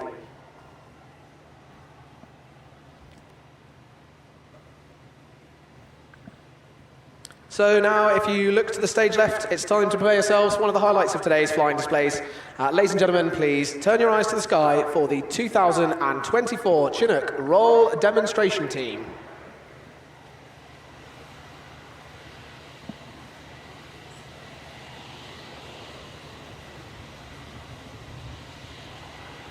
You can see the Chinook now approaching from crowd left, carrying a battlefield gun on one of its 3 underslung load hooks. The underslung load Coops and Luke are carrying today weighs approximately 2 tons. As it approaches, you'll be able to hear the gearboxes working just that little bit harder as they cater for the extra weight. The Chinook is famous worldwide, not only for its ability to carry 3 underslung loads simultaneously, but also its load carrying capacity, both externally and internally. And in today's configuration, the aircraft could carry an incredible 6 additional tons of freight and still achieve an impressive range of 300 miles. You may recall back in 2019, when following an intense storm, a dam situated directly above the town of Whaley Bridge in Derbyshire was on the verge of collapse. Engineers called in the support of the Chinook force to assist, and it was the mighty 18 Squadron who stepped up to answer, moving 400 tons of aggregate to successfully shore up the dam whilst engineers drained the reservoir.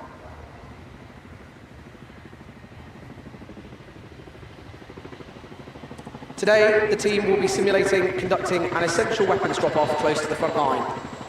Under the watchful eye of Sergeant Lawson, JHSS have recce'd the landing site and will mark it with smoke. Not only does this identify the drop-off area, but it also gives Coops an appreciation of the wind direction and strength. Once safely on the deck, the JHSS team will then leave the aircraft in order to attach the gun and Land Rover and provide mutual support. You can see the team on short finals now positioning to drop the underslung load in front of you. Dropping off a load requires robust and effective communication between all members of the crew, as the pilots are unable to see what's going on underneath the aircraft. This is achieved by the crewmen in the rear cabin painting a mental picture for the pilots over the intercom, using voice marshalling to direct the aircraft to the precise drop-off point and ensuring the aircraft lands safely clear of the load.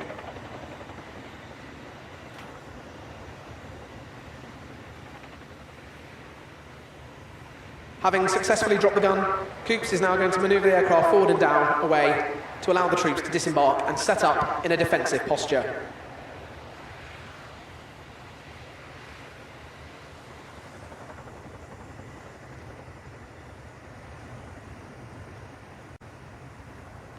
Once the troops are clear from the aircraft, the team will be looking to conduct an over-the-shoulder departure. This is a dynamic manoeuvre used to quickly move away from enemy threats in front of the aircraft.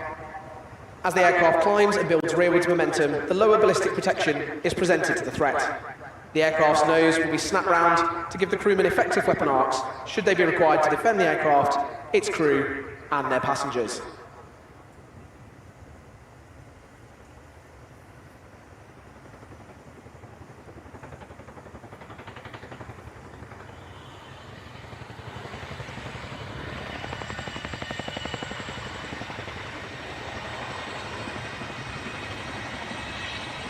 As the aircraft transitions away into forward flight, they'll now look to provide overwatch for the troops on the ground, scanning the area ahead for potential threats before returning to the drop site to offer close-in support. Although not fitted today, 3 defensive weapon systems can be mounted on the helicopter, 1 on either side and 1 on the tail ramp. Their sole use is to protect the aircraft and are only used in life-threatening situations.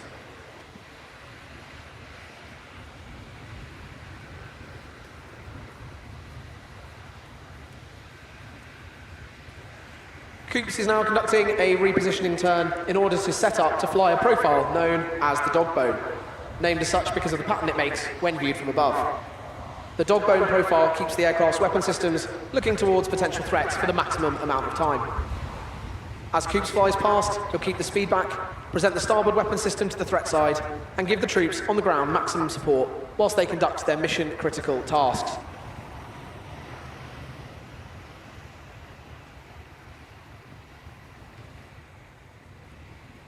Coops will be working hard to handle the corners smoothly today, and not only does this offer mechanical sympathy to the aircraft, but also make sure any passengers remain in a fighting fit state to conduct their duties once on the ground.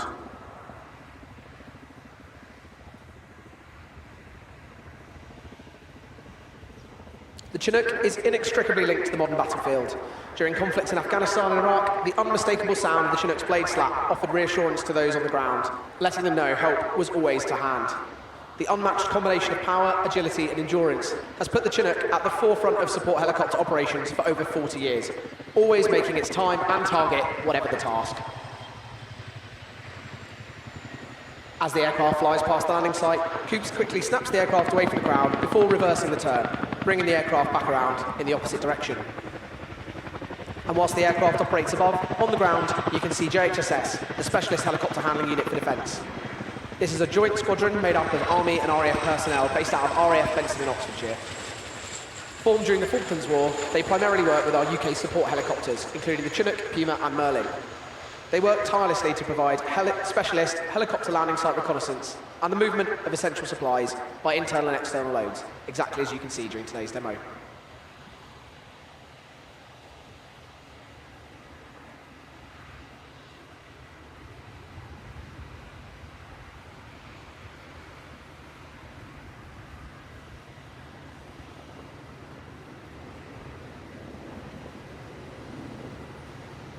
As the aircraft comes around for its second pass, you'll be able to see the team's number 2 crewman looking out of the starboard window. And today, this is our French exchange crewman, Warrant Officer Fabien Chauchois. Fabien has been operating with the squadron for the last 2 years, proving that the famous Entente Cordiale is still going strong.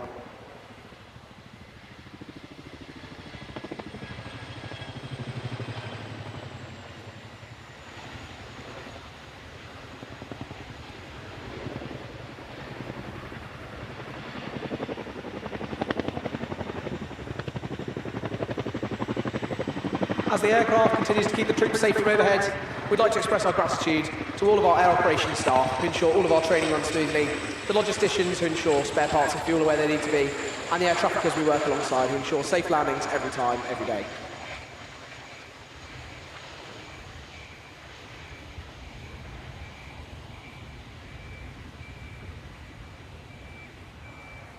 The team are now taking the aircraft out and around to set up for a running landing. This is a manoeuvre used when the aircraft is operating with limited power, such as flying at high weights, in hot and high climates, or in an emergency with one engine inoperative. Maintaining forward speed reduces the power demand on the aircraft.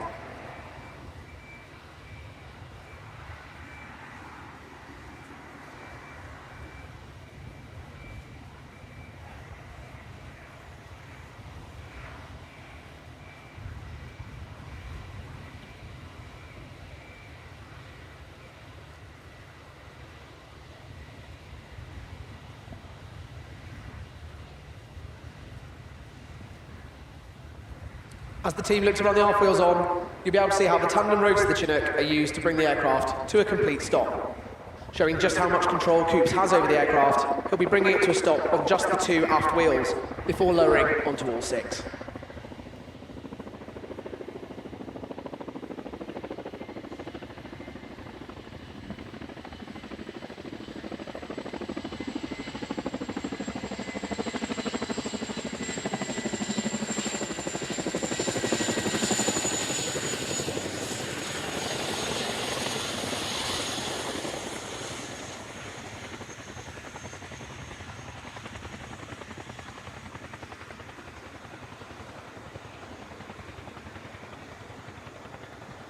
The Chinook can carry a wide range of vehicles internally, including armoured fighting vehicles, motorcycles and quad bikes with trailers. Having been tied down securely throughout the flight, the team are now unstrapping the quad bike to demonstrate how quickly it can be offloaded from the aircraft to offer support to troops already on the ground. Quad bikes are often used in conjunction with trailers to support ammunition and other resupplies and mission-critical equipment around the battlefield at pace.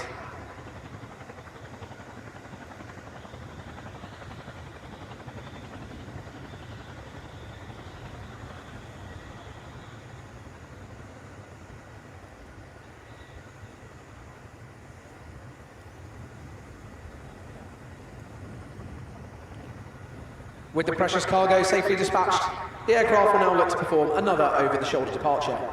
By using all of the available power offered up by the 2 impressive 5,000 horsepower Honeywell engines, the aircraft can quickly depart the threat area whilst minimising the risk presented.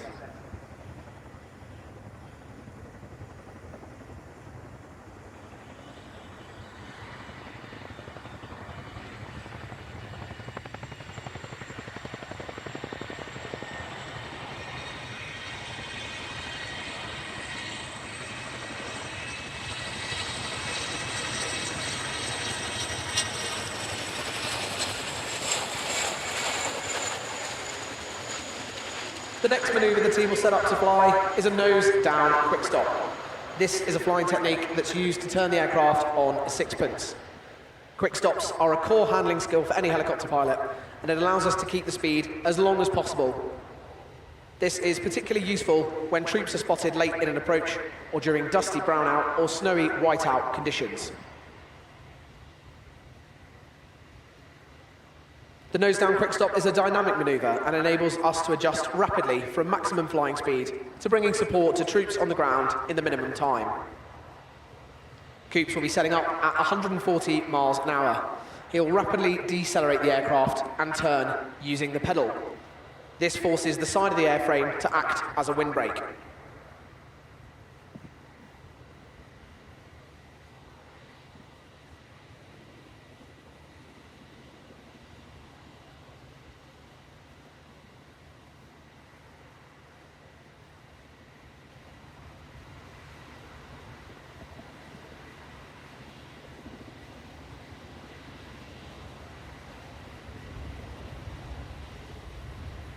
Once the crew complete the quick stop, they'll be looking to expeditiously manoeuvre forward and down to recover the troops on the ground.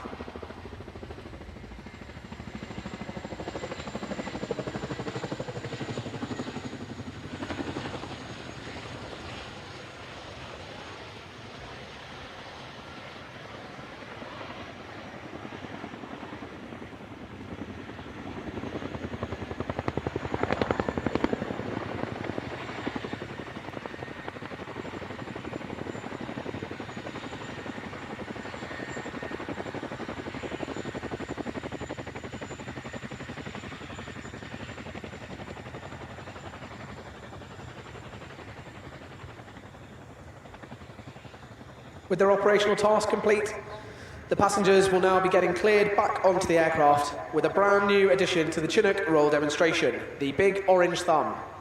Wearing the thumb today and operating at the #1 crewman position on the ramp is Sergeant Mal King. Mal has served on operations in Afghanistan and Kenya on the Lynx before being posted to Northern Ireland, where he's worked on the Islander and Defender aircraft conducting airborne surveillance. He's accumulated over 2,000 flying hours, including 900 on the Chinook, and is shortly to take over as the Squadron Standards Officer. Mal and Fabian are now working together seamlessly in the cabin to secure all personnel and kit before giving the all clear to climb to Coops and Luke in the front.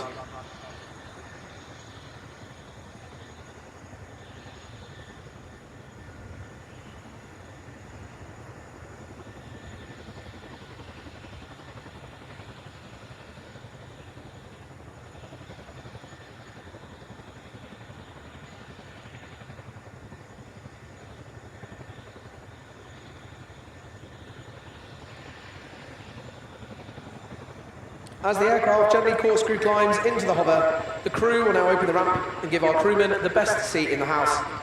And Mal will don the iconic orange hands to wave everyone a final goodbye. On behalf of myself and the team, thank you for your time today and for watching. We do hope you enjoy the rest of your day here and look forward to seeing you all again tomorrow. So for one last time, please put your hands together for the 2024 Chinook Roll Demonstration Team. Thank you.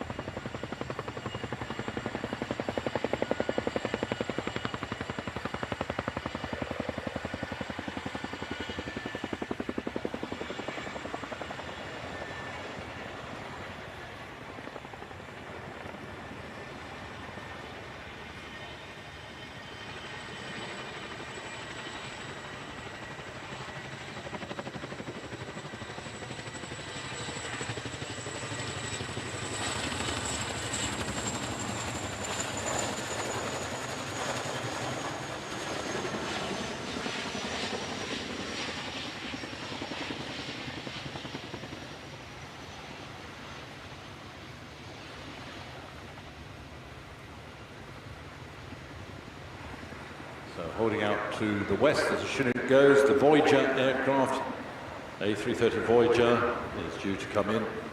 Got the F-16 beginning to come out of his parking bay.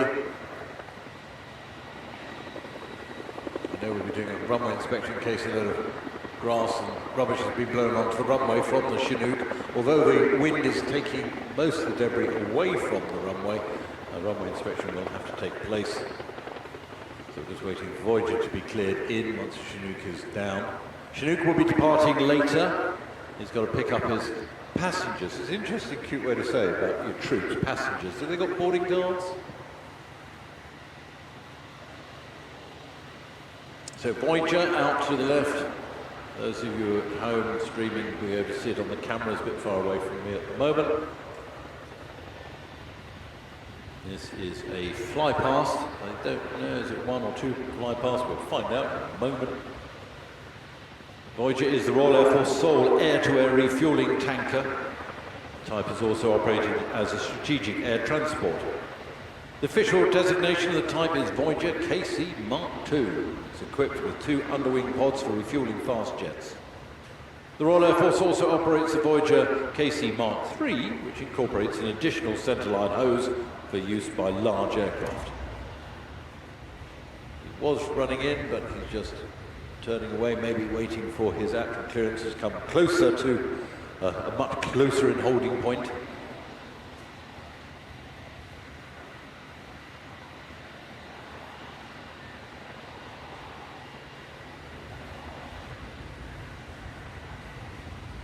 Fuel offloaded during the air-to-air refueling is taken from the aircraft's standard wing and fuselage tanks, leaving the cabin free for up to 291 personnel and hold available for freight. I assume the Voyager keeps a certain amount of fuel back for himself. Runway inspection quickly taking place.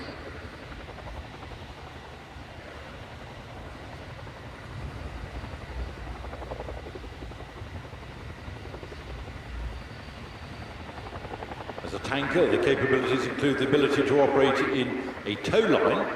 Now, tow line is where the Voyager orbits around a prescribed area waiting for jets to come and grab the fuel receivers, or in a trail where it flies with a number of fast jets, refueling them over very long ranges while taking responsibility for the formation's fuel and navigation.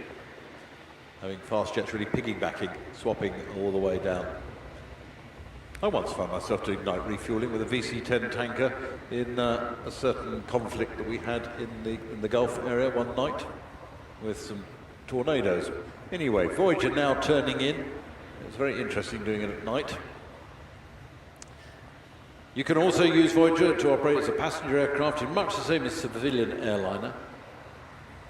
Airbus Industries launched its combined A340-330 program in '87. That's the sort of beginning of this aircraft development.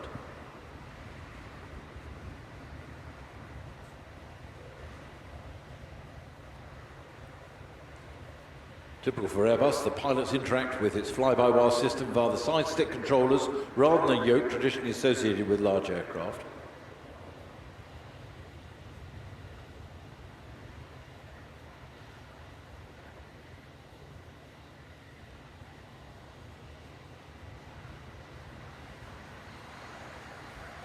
Just to note, one Voyager is always available on the Falkland Islands, primarily in support of the Typhoon quick reaction jets, but also to the Hercs that come and go as necessary. They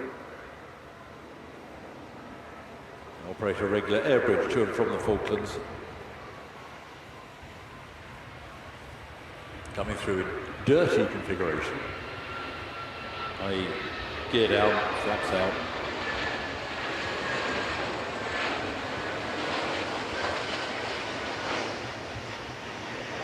Air Tanker owns, manages and maintains aircraft and provides infrastructure support, training facilities and some personnel to the MRTT. The Voyager began operations with the Royal Air Force with 10 Squadron. That was the lot that I found myself on the VC-10 tanker many years back, and that started some 12 years ago.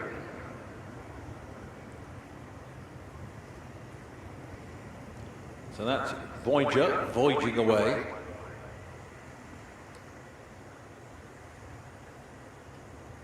So in that short time that we've used, hopefully the runway inspections had the thumbs up.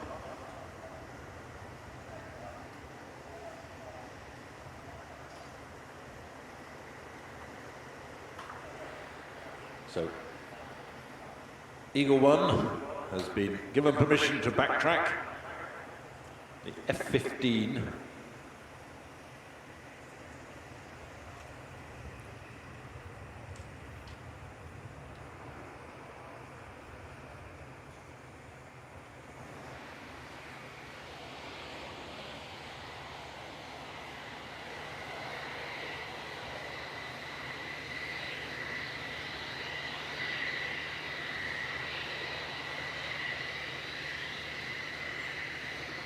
So F-15, with all the clobber on the wings, dirty configuration they call it, all the kit on the wings, he's going to display first. Eagle 1, Eagle 2 is also coming out from where the ATR is based. This one should have not a lot on the wing, it should be in the clean configuration. And they're just going to show the difference between the two types. It's a big aeroplane, isn't it? It's a big beast, the Eagle. So the Boeing company, proud to partner with the Qatari Emirates Air Force to present the most advanced F-15 ever made.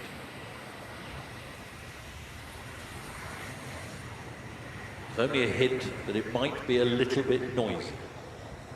Just a touche.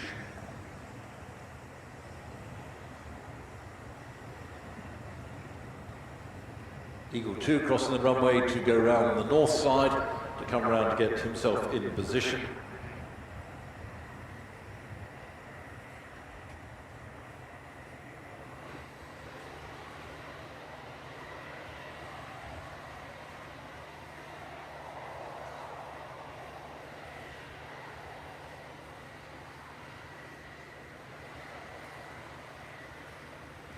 So this combination showcased today for the first time ever at an international stage. A fully combat-loaded 12 air-to-air missile configuration.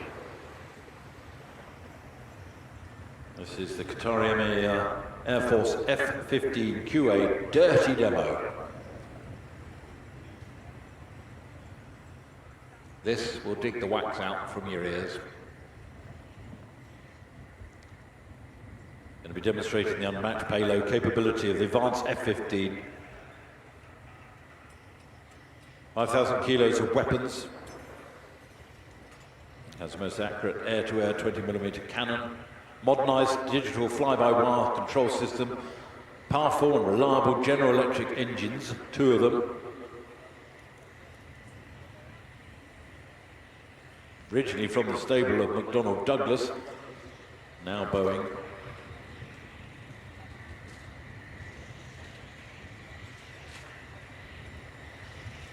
Development of the F-15 started in the 70s, same sort of time as the F-16, which obviously is the next one along, I can count.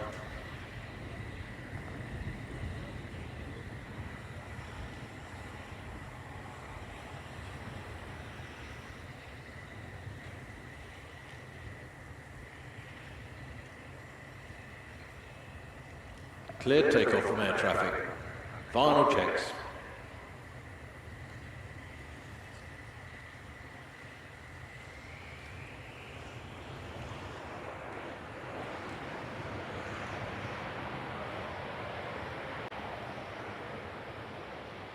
Yazam!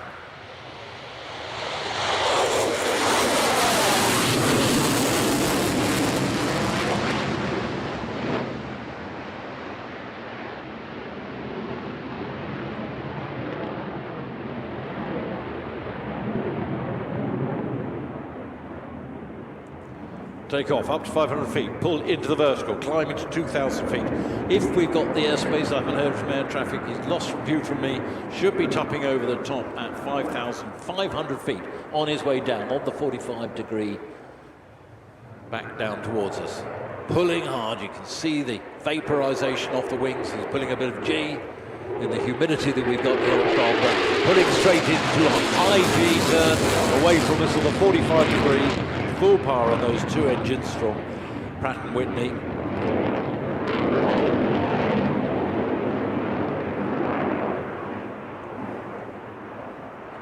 Coming past initially in about 350 knots, repositioning round to come in from our right. High level in, came out, popped up to about 2,000 feet, just over 2,000 feet. Now whispering past, but wait for the power.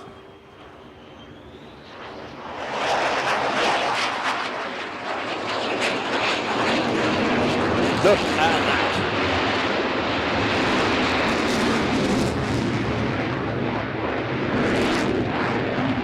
Hardly any power, hardly any speed, pitch up, power coming on, instantaneous pitch authority and flight control responsiveness, change direction, alter the outcome of any aerial engagement. Changing direction without any warning.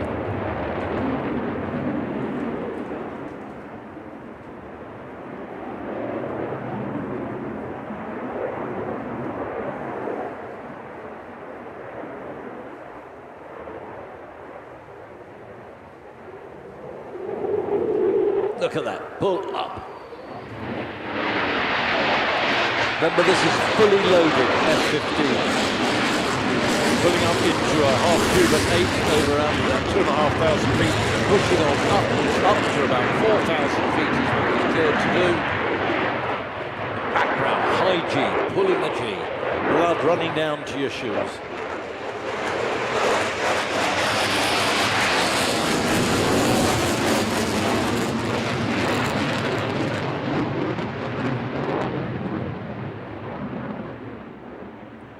Again, another Mark II aircraft, twice the speed of sound. But it's a huge aeroplane staying well inside our display circuit here. Lots of G, you can see that vapor, look at that. Puffing on the top surface of the wing, rolling and then pull. Look at that, fantastic. I bet a lot of you are getting some fantastic photographs of that. Into a very high G, minimum radius turn, just sitting there, pull.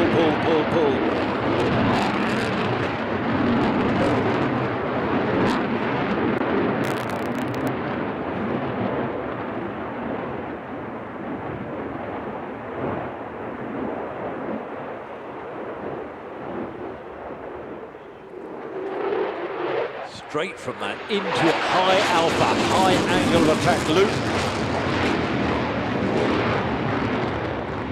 A lot of G, high angle attack, pulling over the top at 3,000 feet. Down again, coming back down, harnessing best in class power, boasting the advanced digital fly-by-wire.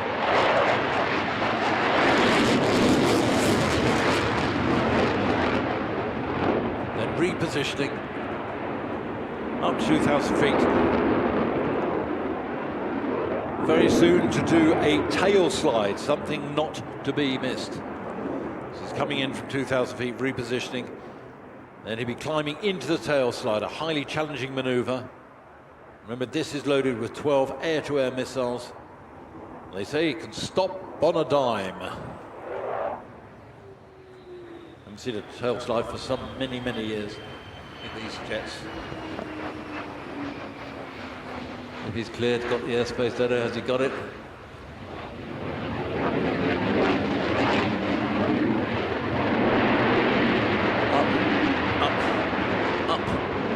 Up. The long, delirious, burning blue. Hanging there. Stopping. And down. Canopy up, tail slide. Hum, wonderful. Well, that's fantastic demonstration by Boeing, by the Qatari Emirates Air Force.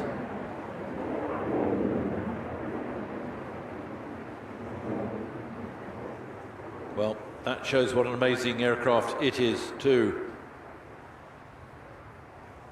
See the dominance it's had in the past, the present, and certainly well into the future.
So Eagle 1 just been given clearance to land. Eagle 2, where's he should be? Oh, there he is, poking round the other side.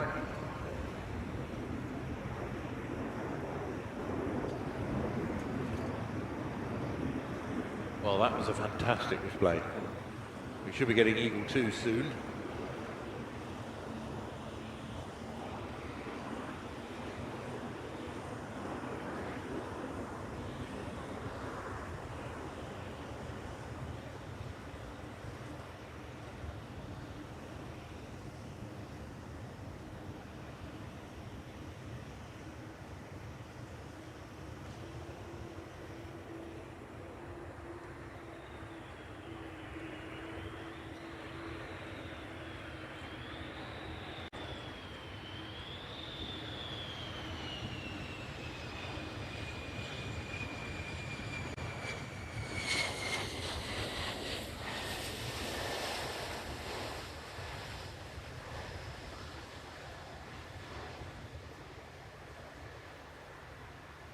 Just wowza. It's a technical expression. Eagle 2 being given clearance to go up to the holding point. Similar display to happen, but it is different looking down the list. This is the clean configuration one.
Take an opportunity to get the Chinook away.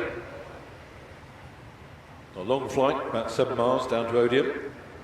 As soon as he's clear and out of the display area, it won't take very long. This is going down to the southwest. Just waiting to hear Eagle 2 to be given clearance to line up.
Well, I've just had an update. We've now lost our airspace for various reasons.